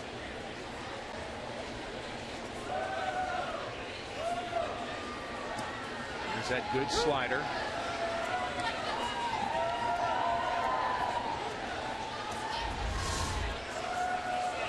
So again, is the old breaking ball, and keep it down there, you won't get hurt. Hitter just going to pound it to the ground.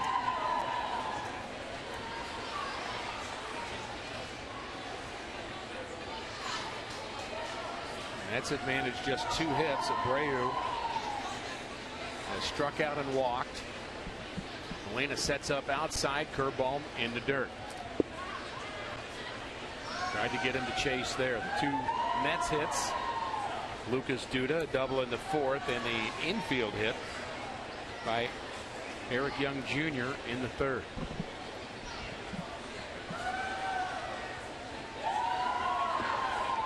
Abreu began the year really without a job and had been out of baseball. The Mets gave him a chance and has not really done much as a pinch hitter. He was 2 for 18, but they got to sign him as a pinch hitter, but found out that when he starts a game, he's been very productive. Yeah, you're 2 for 18 as a pinch hitter and you're hitting over 300. It means you're doing something right in those games you start. And Abreu, with the injury to Juan Lugares, is getting a chance to play every day. You mentioned Chris Young, also pretty much an everyday player, but with EY Jr. coming off the DL, now the Mets are going to have a decision to make. Abreu just missing. Fair ball down the left field line. Abreu is hitting .351 with a home run and 12 RBIs in his 17 starts before tonight.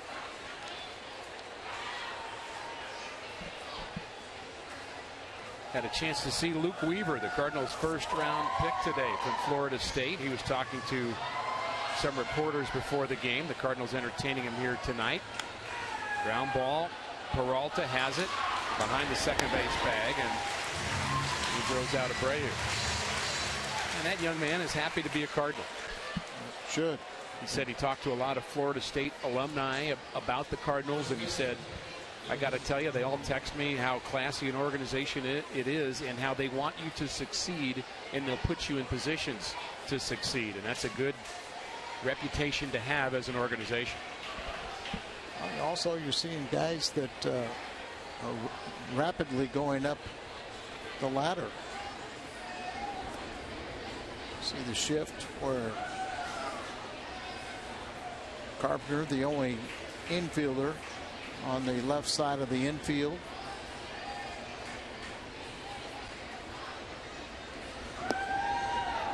Another good breaking ball from Greenwood. Again, Martinez, the starter, went 4 innings, 2 hits, 1 run. It was unearned, 4 walks, 3 strikeouts, and he threw just about what we thought he would throw in terms of number of pitches at 59. Change up there from Greenwood, misses low.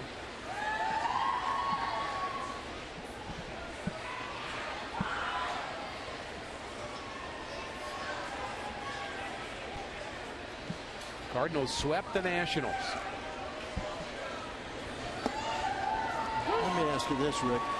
You know, Greenwood was brought up so you would have a long man, somebody that could throw multiple innings coming out of that bullpen. But I just think the Cardinals starters are too talented, too good to save one spot in that bullpen for once every 2-3 weeks that you would have a start that goes less than 5 innings. I think that they're better off just keeping, not having that true long man, because you don't see our starters really getting knocked out in the third or fourth. Early. I guess it depends on the definition of what a long man is, and the way bullpens now, that ball into the corner and foul just below us here at the UMB Champions Club. And I think if you define long man as 3 innings, I think that's helpful to have. You're talking about 6 innings, probably unnecessary, and there's that ball just missing third base line. And I usually think that most guys should be able to be in such good condition that they should be able to go 3 innings without any problem.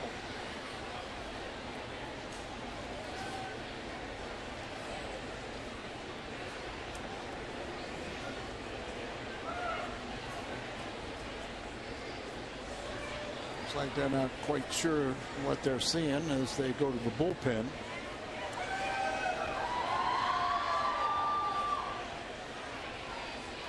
The 2-2 from Greenwood. This is outside, the 3-2. You mentioned the walks for Martinez. Greenwood has 1, so 5 Met walks here tonight. Well, that's one of the things they do well. They do take a lot of walks. Good slider, strike 3.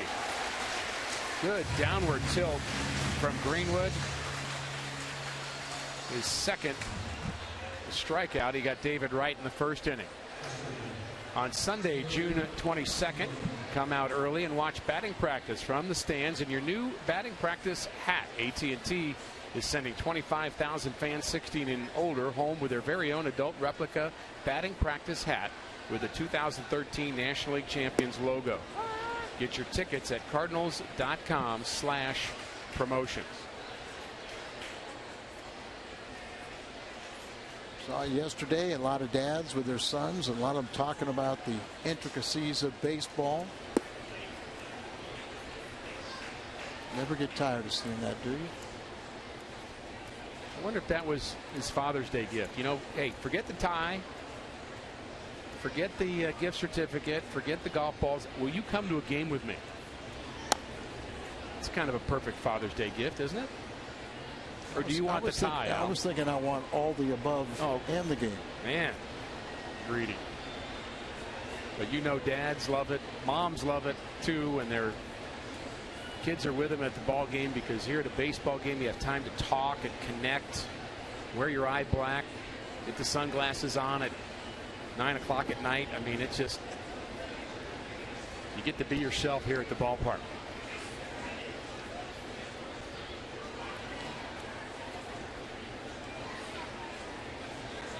Buy those in the team store.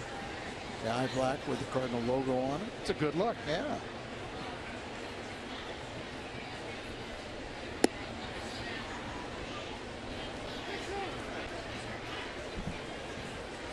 Full count again. This time it's Teagarden at the plate.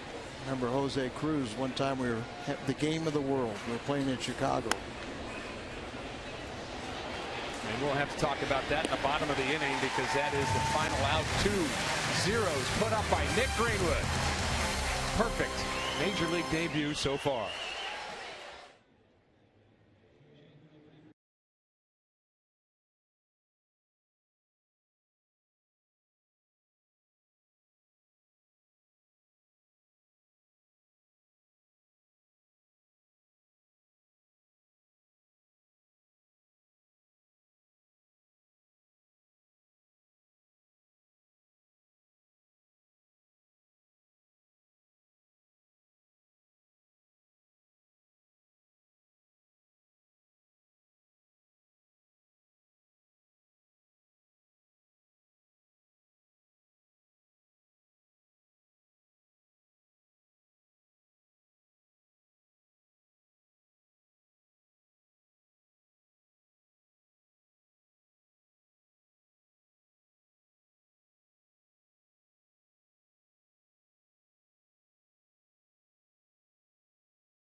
6. They lead the Mets game 1 of this series 6-1. As promised earlier in the game, we have the AT&T fan photo of the game.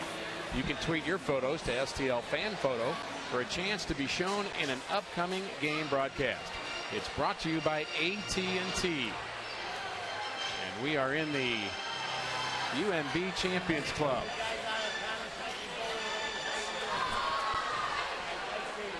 There's a shout out. There's another shout out. Everybody having a good time here at the Champions Club. Still looking for Dan McLaughlin. He's hiding somewhere.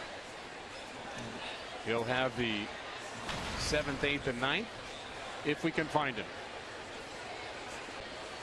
Well, you may get to do Dan's wish, doing it by yourself. That's just Dan's fantasy, not mine. Matt Carpenter is 0 for 3. Hasn't joined in on the fun yet. Fly out, bounced out, and struck out.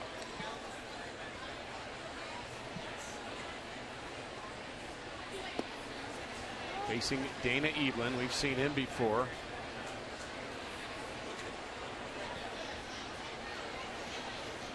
Kind of a journeyman pitcher, and boy, if you're left-handed, gotta have a heartbeat. That's what did me in. Yep, have a heartbeat. Throw strikes to find the job. There's a good slider up in the zone. Wow. Came in with right-handers batting 154 against him, 2 for 13. Lefties 2 for 11, 182.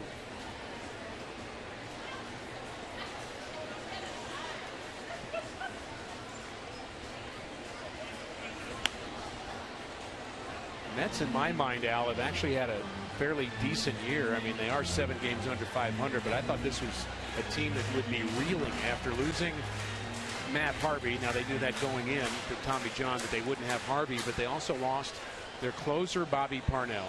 Dylan G was lost for a period of time. And Terry Collins, in his 4th year leading the Mets, I thought had not enough trump cards. Well, general managers predicted they have, I believe, 90 wins this year. Ways to go for that. All-Star events on Monday, July 14th. Don't forget the Home Run Derby will be on ESPN Monday, July 14th. And the All-Star Game on Fox, July 15th. But that whole week is just fun time. The Fan Fest along with the All-Star Game. Great time in Minneapolis.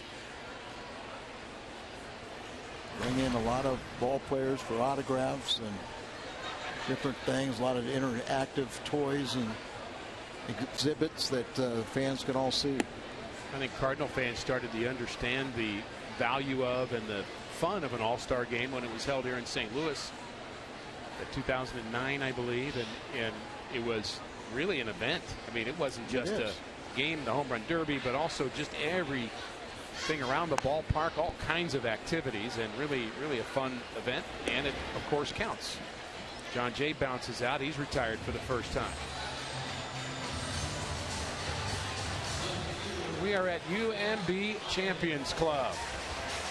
Cardinals and the Mets. Dan McLaughlin is meandering about. I'm Rick Horton. We have Al Ravosky alongside. Jim Hayes with us as well on a very clear and muggy night here at Busch Stadium. But it's the place to be. You celebrate World Cup soccer victory, and then you come to the ballpark. I mean, what better doubleheader can you imagine? I think we all love it here because you got your outdoor seats, but if you feel like you need a little air conditioning, you walk about 10 feet behind you and you enjoy all the TVs, the food, the drink, and in air conditioning. So it's a great place in the summer when it's hot, or later on when it's getting a little cold. Matt Holliday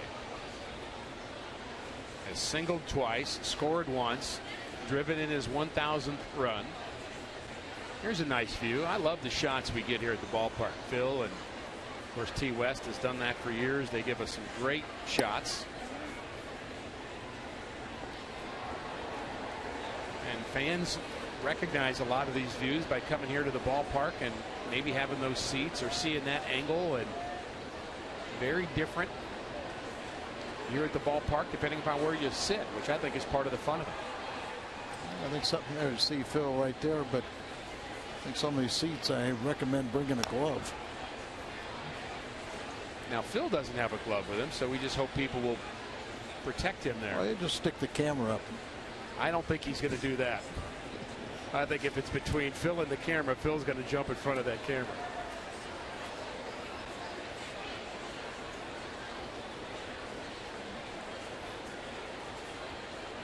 Very nice. 2-2 the count to Holiday. Now 3-2.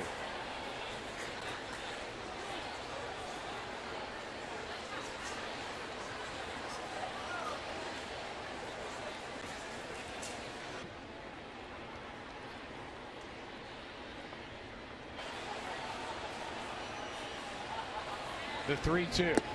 Swing and a miss, and 1-2-3 inning for Evelyn. Couple of strikeouts. On to the 7th. Cardinals lead this one.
He's the crew chief here among our umpires. He's at third base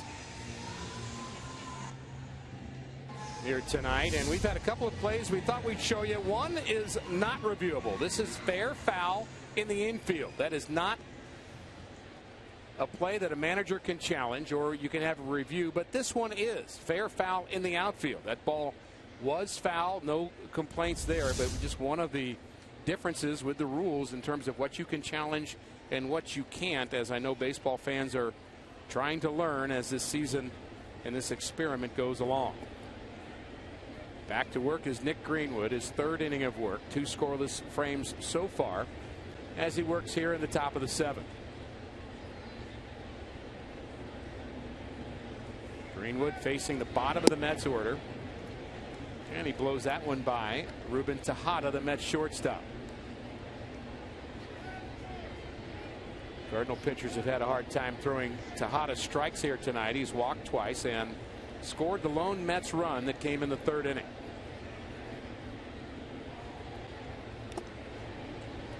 Another good slider. This one down and in. And Tejada swings over the top of it. 1-2.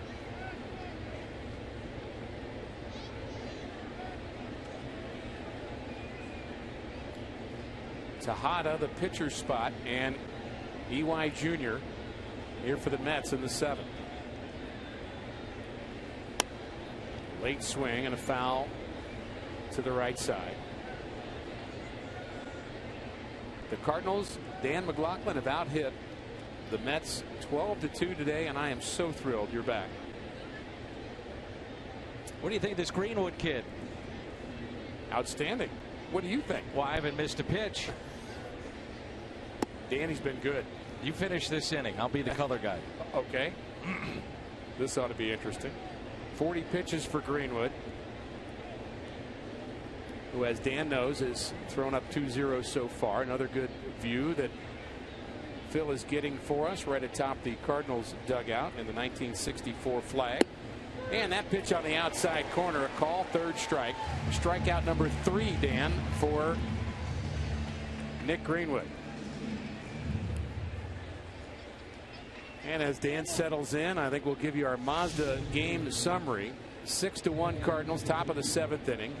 Jacob deGrom, the starter for the Mets, not one of his better nights. 12 hits, 6 runs. Granderson has walked, has an RBI. Carlos Martinez went 4 innings for St. Louis. Gave up 1 unearned run, walked 4, and Alan Craig 3 for 3 for the Cardinals. And that first pitch low to Eric Campbell. Campbell 3 for 7 as a pinch hitter for the Mets. Not a chance I would have known that. You're supposed to know that. You're the color guy. And you got to know where he went to high school. Something about his coach. What can you tell us about Eric Campbell? He's not related to Earl. And he can't hit that changeup either. Good changeup, 2-0 from Greenwood.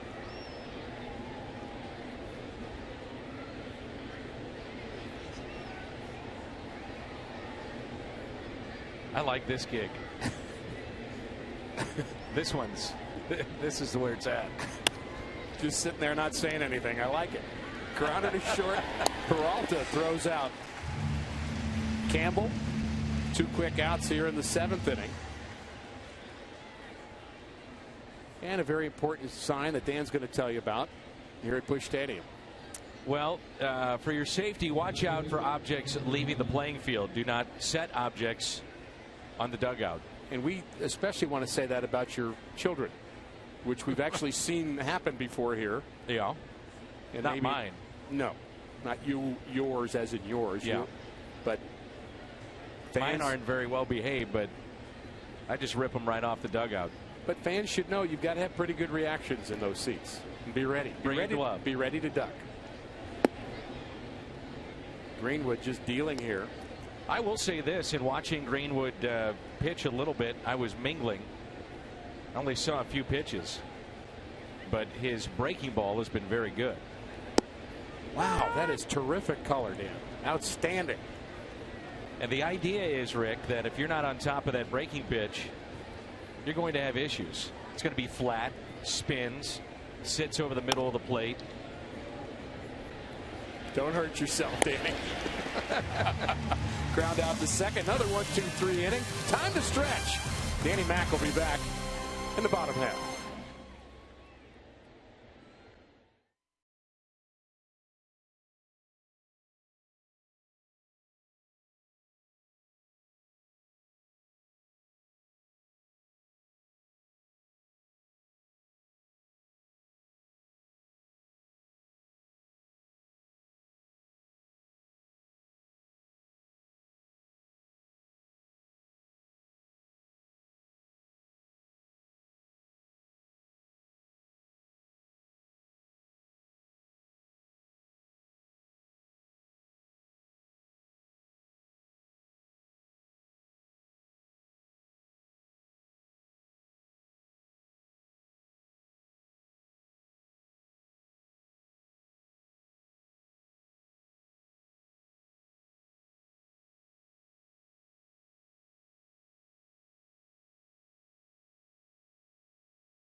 play.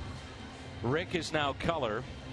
And let's hope it continues to go the way that you and Al were calling the game, as the Cardinals put up a ton of runs, and need to see Matt Holliday get RBI number 1,000. That was an exciting moment here. It really was. The crowd really understood the moment. They put it up on the board, and I think Matt Holliday probably pretty moved by that. I mean, that's one of those milestones that he'll remember forever. No question about it.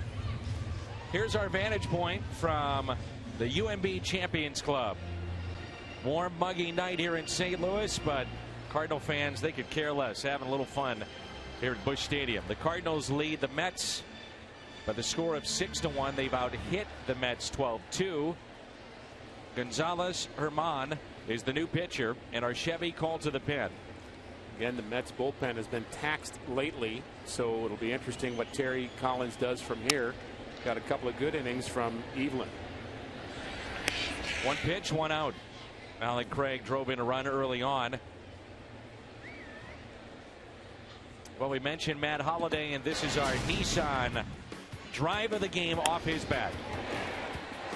And as Al mentioned, he got it off the end of the bat a little bit, but he still hits a rocket to center field, as Matt Holliday often does. And this is what I loved. I mean, the fans and the teammates and Mike Matheny all kind of giving him a standing ovation. And boy, for a player to get acknowledged by his teammates and all the home fans here like that, I know he was touched. The combination of raw power and speed that Matt Adams possesses. A triple, huh? When I was away? You missed his third triple. Triple. Team leading third triple. Trying to make it 4 consecutive games with a home run. He grounded out into a double play. A single RBI in the third, a triple RBI, and a run scored in the 6th. The 1-1 pitch. The shift was on, and they've got him played perfectly. As you mentioned moments ago, it is a tired Mets bullpen for Terry Collins. Well, they needed 8 innings yesterday to help out Matsusaka, and in that series in San Diego, that 3-game series there, where the Mets won 2 out of 3 games, it came at a cost. That's the Matsuzaka start there, just 1 inning, and he was sick, and then the relievers just had to fill in, and they kept it going for him, and the Mets ended up winning that game, but again, it cost them. Jeff Amos, Wes Petty, Tom Phillips, they work on the audio of our telecast day in and day out. This is not an easy telecast for them to set up and do, and we appreciate all the hard work that they put into this telecast tonight. Molina out at first. The Cardinals' 6-1 lead as we head to the 8th.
The Bommarito Sports Update.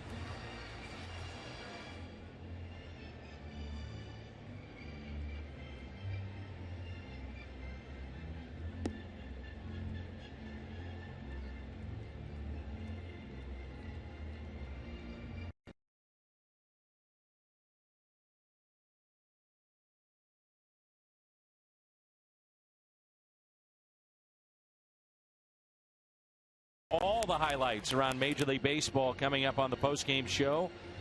Rick and Al will have games 2 and 3 for you of this series. 6:30 tomorrow night, and then the day game on Wednesday. And if Greenwood would finish up this game, he's done everything to deserve a victory in his Major League debut. May have already done enough. Well, I think he has, and you also would say that Carlos Martinez was good, and if it wasn't for the walks, as Al mentioned earlier, 4 walks, he'd have been able to get through that 5 innings that you need to have as a starter to get the win. But Greenwood's been terrific. Granderson pops it up into shallow left field. There's Matt Holliday.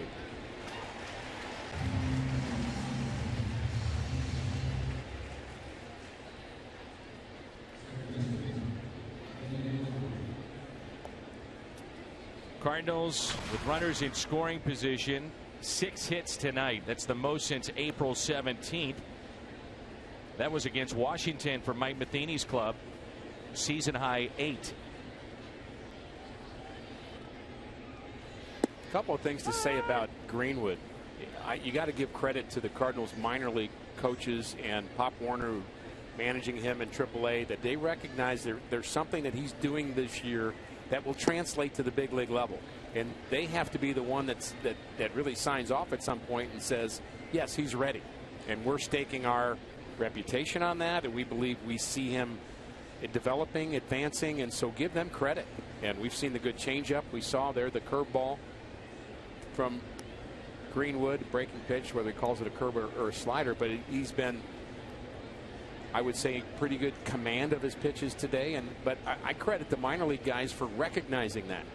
And then secondly, the fact that they're rewarding a guy that's not one of their big names. And that does wonders for the minor league system for the Cardinals, that you're advancing a guy based on performance. That says a lot to a guy playing in Double-A or an A ball that thinks that maybe someday I'll get a chance to wear the birds on the bat at the big league level. Single by Daniel Murphy. Well, if you're looking for a great deal on Cardinals tickets, fill up at Phillips 66, 8 gallons or more now until September 19th. Receive up to 50% off on a pair of tickets to a Cardinals home game. For more information, visit cardinals.com/Phillips66. Here at the Champions Club, the UMB Champions Club, as David Wright looks at a ball in. We've got the World Series trophies on display there, the big screen TVs, the buffet, the open bar. So a little bit of everything for you.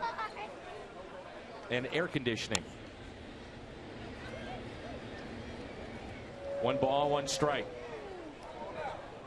Also have seen Greenwood drop down almost sidearm at times too. Looks like he has a different arm slot for left-handers and right-handers. I've seen him with the left-handers. There are times where he'll drop to try to get that sink down and away, and he'll do that on certain pitches against left-handers with the breaking ball. But he's over the top there. But he has thrown from different arm angles, no question about it, and that's part of evidently his deception. Now, we had heard about this player in the deal with Jake Westbrook and Ryan Ludwig, so wasn't a name that was foreign to us. However, on the list of players you thought that might get called up, he was not on that list. Let's say a week ago, if you would have pulled us aside and said, well, who's that next guy? Who's a good lefty you can look for? You'd say Tim Cooney. You'd say Marco Gonzalez. Sure. And they will be Cardinals eventually. But this guy's been with the system longer. He was in big league camp 2 years ago for the Cardinals. And the 3-1 is pulled foul by David Wright. But again, we didn't see very much of it. Who's the all-star this year for the New York Mets? David Wright, a big part of the celebration at Citi Field a year ago. Well, he's getting votes because he's David Wright, but not having a David Wright year. Hitting .260 now. Their best player in my mind is Daniel Murphy right now. That's hit out to left. Holliday will get it back in, and the aforementioned Murphy on his way to third. Runners at the corners. The Cardinals have a left-hander getting loose in the pen. I believe that's Randy Choate.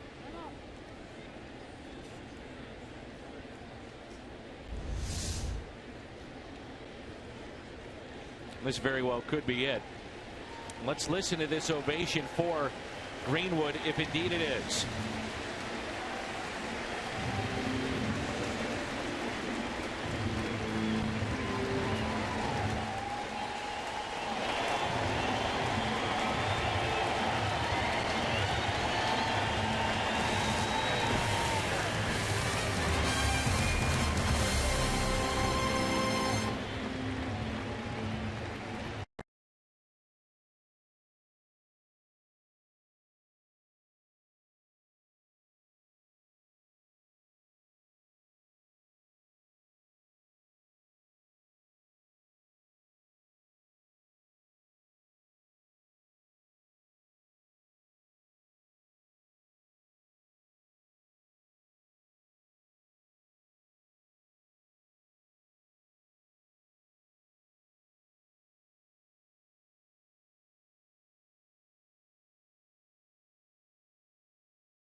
The perfect beer for whatever happens. And by Ford, the official cars and trucks of the St. Louis Cardinals. UMB Champions Club.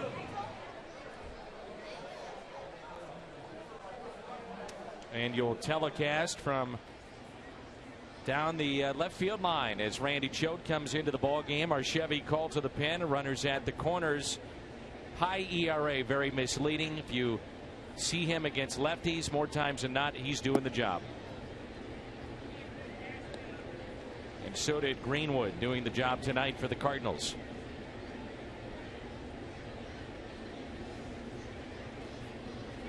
A 6-1 St. Louis lead. A run in the first, another in the third, 4 in the fifth. 12 hits tonight. Randy Choate, Washington series, came in, faced one batter, got a ground out. Cardinals saw Matt Adams get a hit in the bottom of the seventh of that game. Choate was in the top of the seventh, and he picked up a win. Incomplete line for Greenwood. Choate trying to save these runs from scoring, and he'd actually been very good at that in the early going. You mentioned that one blow-up game he had, the ERA misleading. But no matter what Randy Choate does with those two runners aboard, a good outing for Nick. Adam Wainwright has said that he will make his next start on Saturday. And you wonder what kind of corresponding move the Cardinals may want to have here with Greenwood. There's your ground ball, and it's past Carpenter, and a run will score. Daniel Murphy scores, and that makes it 6-2 here in the top of the eighth. RBI for Young. Well, 5 feet to the left or 5 feet to the right, and Randy Choate gets exactly what he wants. Unfortunately, this ball, it's bounced into the ground, finds the hole, it's hit perfectly between the third baseman and the shortstop, a little bit more towards Carpenter. So what was promising didn't work out. You could see that on Wainwright's face. Brings in Lucas Duda. Runners at first and second. Still only one out.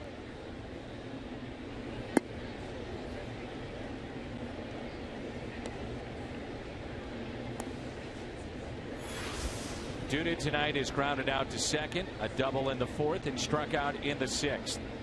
Nice against Waka tomorrow. Cardinals wrap up the series Wednesday. Phillies in town beginning on Thursday. That's it out of play. I've been an advocate for a long time for the Cardinals, when possible, to have 3 left-handers in their bullpen, especially when all the starters are right-handed, which has been the case quite a bit in the last few years. Now with Jaime Garcia in the rotation, the Cardinals do have 3 left-handers, so very left-handed heavy now, more so than we've seen in a while. But I like the fact that you've got 3 lefties to back up the right-handed starters if need be for matchups. Kevin Segrist is good at getting lefties or righties. The emergence of Sam Freeman has been tremendous, and then you have your true specialist in Randy Chode right here. You have Tyler Lyons, who's not far from coming back. So the left-handed pitching for the Cardinals, I'd say it looks good, including the guys we mentioned earlier, Gonzalez and Cooney. 2-1 hit out of play. You have Carlos Martinez, who made the start tonight. And at some point this year, barring injuries, you're going to have the return of Joe Kelly. And where do you use him? Is it a starter? Is he in the bullpen? You've got Segrist coming back. Mott has returned, and so the team starts to take on a look of a championship type team in the final couple of months of the stretch run of the regular season. Another good seat here at the ballpark, Dan. We've been talking about the views, and you learn different things about the game in different seats. I think that's the point we're making. You'll see velocity from this seat. You'll see the movement of all the players. You'll see the reaction of the center fielder on a ball hit into the gap, and I just love that part of baseball. Moving around, pick up something new about the game. But I think your point about the pitching is important to come back to. Cardinals trying to set up to be ready for October, and there's a lot of moving pieces right now. Strikeout here for Randy Chode, his first tonight. There's that very good slider, and Randy's night is through. Runners at first and second, 2 outs. Mike Matheny will go back to his bullpen, and Seth Maness very well could finish off this game. The final out in the 8th, potentially all 3 in the ninth. We'll see. 6-2 St. Louis.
his 25th appearance in what has been an interesting year, I think, for Seth, because it was a rough spring. No other way to look at it. Early on in the season, rough. He had one game where his ERA would have skyrocketed if not for plays that were eventually overturned to his favor afterwards. And I think recently he's just gotten better and better here in the last couple of weeks. Last outing, his sinker was at the knees and below, which is where it needs to be. It needs to start it just above the knee. That pretty much what we're talking about, that last pitch, maybe even lower than that, with downward movement. Not so much side-to-side movement, but downward movement. People think of the sinker often as a pitch that goes away from the left-handed pinch hitter, in this case, Dendecker. But if it's a flat movement, it's much more hittable. Matt Dendecker, by the way, Dan, is struggling of late. He is 2 for his last 17. Mets love him as a defensive player. They think he is a supreme defender in the outfield. However, if you're going to be a complete player, you've got to be able to do it at the dish as well, and that's where he struggled. They have Young out there. They've got Granderson, now Abreu. But Dendecker is many times used in double switches defensively. That pitch misses up and in, and it evens it up at 2-2.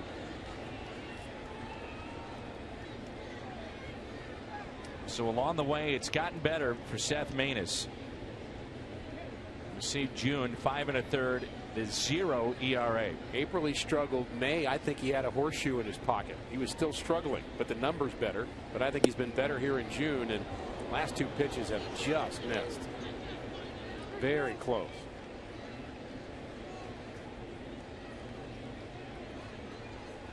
A ball in the gap, 2 runs may score. All of a sudden it's 6-4. They're off with this pitch. First and second, full count on Matt Dendecker. That's it, out of play. The Mets payroll, Rick, is 23rd right now in Major League Baseball. We're talking about a team from New York, 23rd. The Madoff scheme, obviously a huge dent in what their ownership group could do, and it's had a ripple effect all the way here into 2014. A grounder backhanded by Peralta, and he makes the play. So there's your ground ball from Seth Maness. Gets out of the jam and sends us to the home half of the 8th. It's Cardinals baseball on Fox Sports Midwest.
Coffee fountain or frozen drink is only 50 cents all day tomorrow, and that'll be at On the Run. Well, these crowds have just been tremendous here at Busch Stadium. Another big one here tonight. Josh Edgin, the Chevy call to the pen, and our Chevy call, his 16th appearance.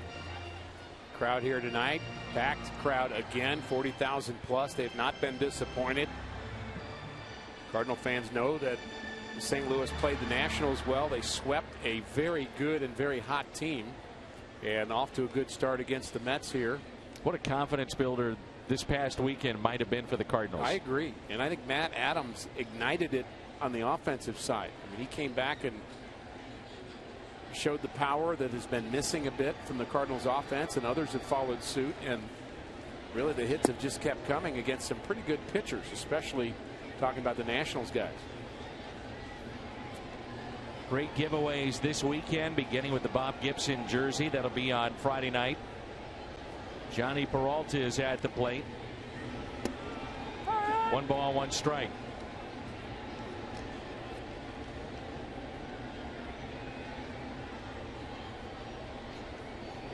Another very nice view here at the ballpark. Now that seat is a little tougher to get. You got to know Dan McLaughlin to get that seat. Oh yeah. Or Al maybe. Al, definitely.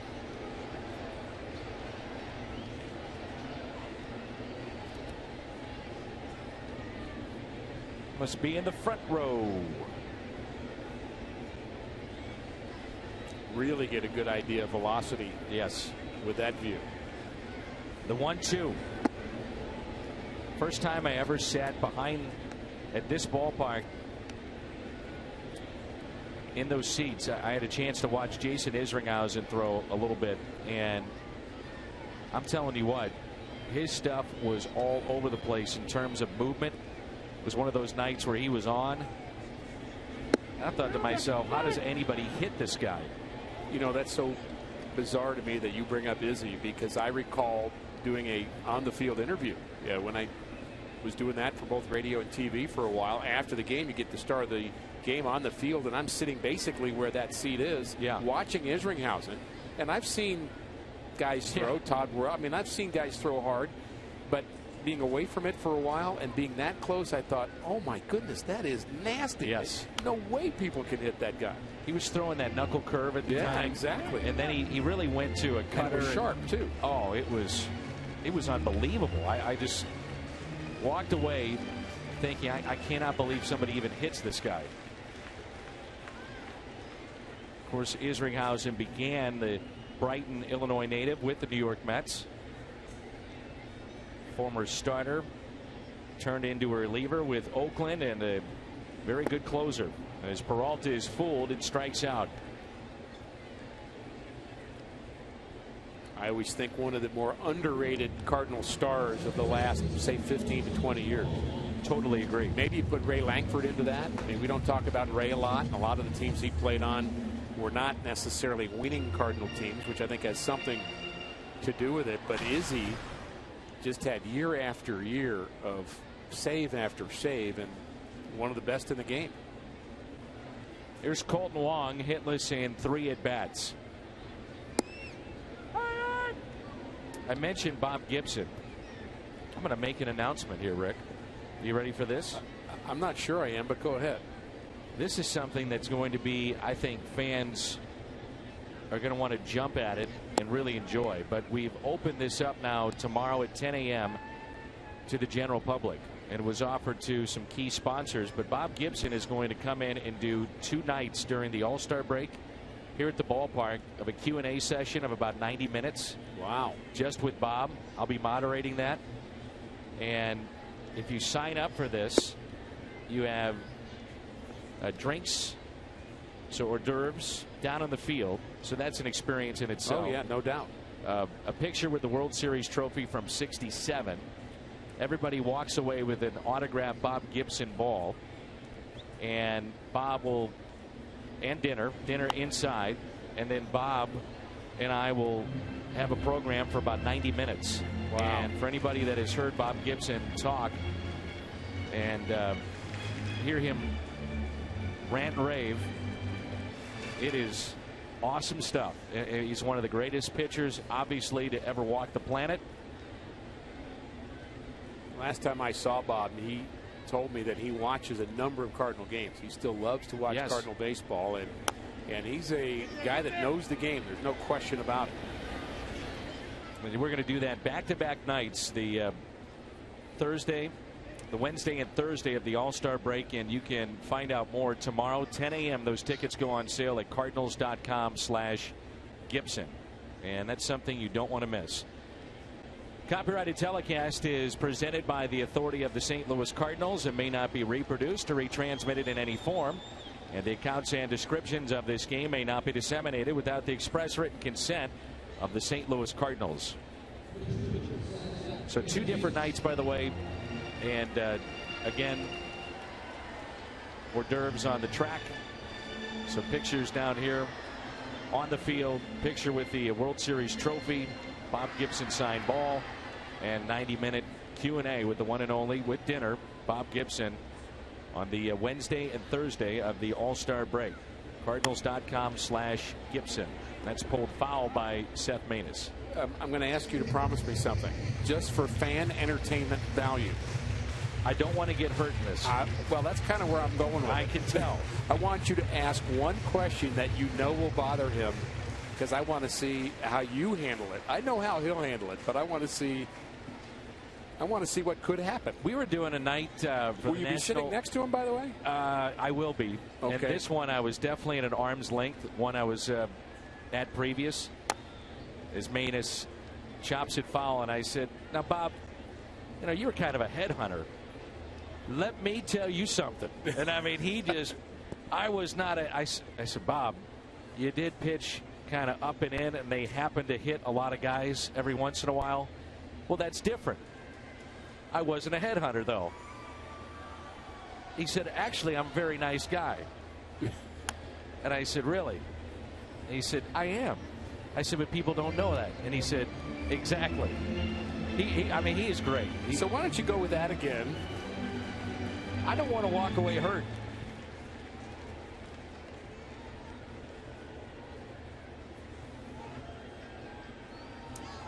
Seth Maness is wearing Michael Wacha's helmet.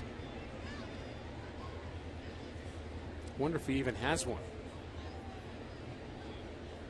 Doubtful, right? Why would you? You probably don't have a bat that you really care about. There's no gamer in his locker that he's waiting to use.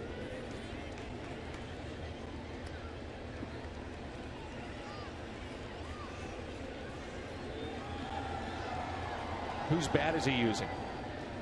Let's see. Can't tell yet.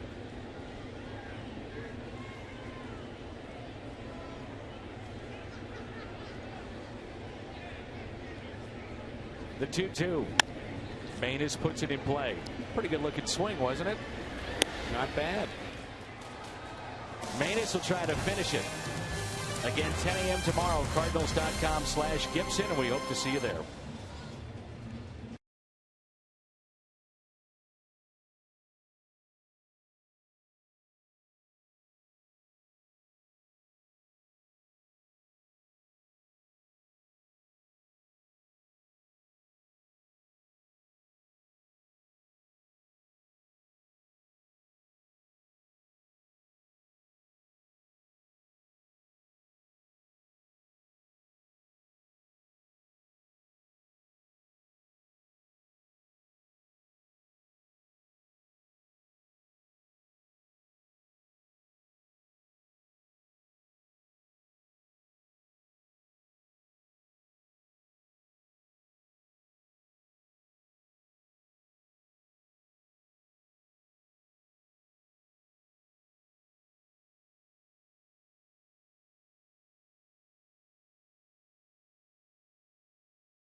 Earlier, the passing of Tony Gwynn at such a young age, 54. I'll never forget, and this is 20 years ago, I was covering games for KMOX. So, you know, you'd go in and do the interviews, get the post-game sound and whatnot. There's a nice shot right there. And Tony Gwynn, as you see, leading after 8 innings, the team leaders, Cardinals 35-1. Tony Gwynn was always, when the Padres were in town, the last guy to leave. I mean, he was one of those guys that would sit around, talk about the game, talk about situations, good and bad, study video. And I'm still trying to find an interview that I conducted with him talking hitting. There's a fly ball hit into right center. And I'm telling you, Rick, this interview, you know, it was basically, well, what do you do in this situation? What do you, and just the insight that he gave you was just incredible. The man was just an amazing, amazing guy. Well, we understand Seth Maness is trying to close it out here in the 9th inning, but I do want to give my personal thoughts very quickly about Tony Gwynn, a superstar in my mind that never acted like one. When you were around him, he was very humble and unassuming and always had that smile on his face, played with his brother with the Dodgers, and just such a sad day to hear the passing of one of the greats, Tony Gwynn.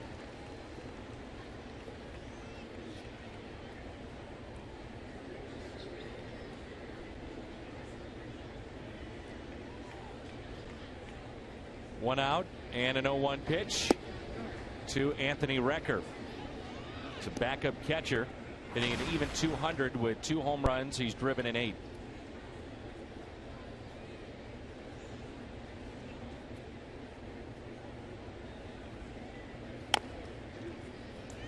Little tapper, Maness, bare hands, throws. Oh, what a play by Seth Maness.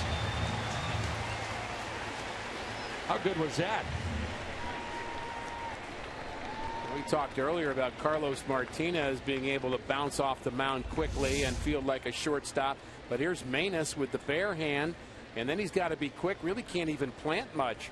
And I like the stretch, too, of Matt Adams. He timed his stretch perfectly, got way out there, and Cardinals, one more guy to get.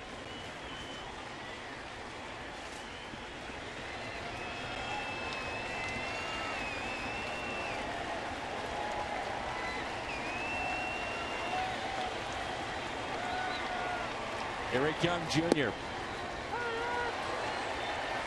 So we turn to our Budweiser player of the game. Alan Craig 3 for 4, couple of RBIs.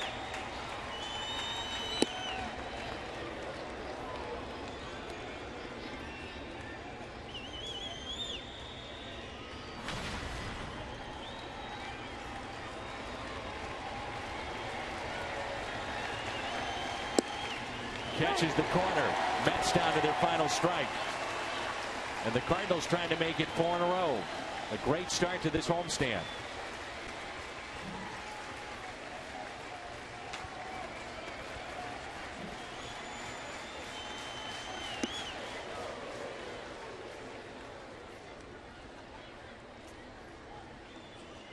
Greenwood in relief of Carlos Martinez. Major League debut. Outstanding job. On a hop to Carpenter, the Cardinals take game 1. They defeat the Mets by the final of 6-2.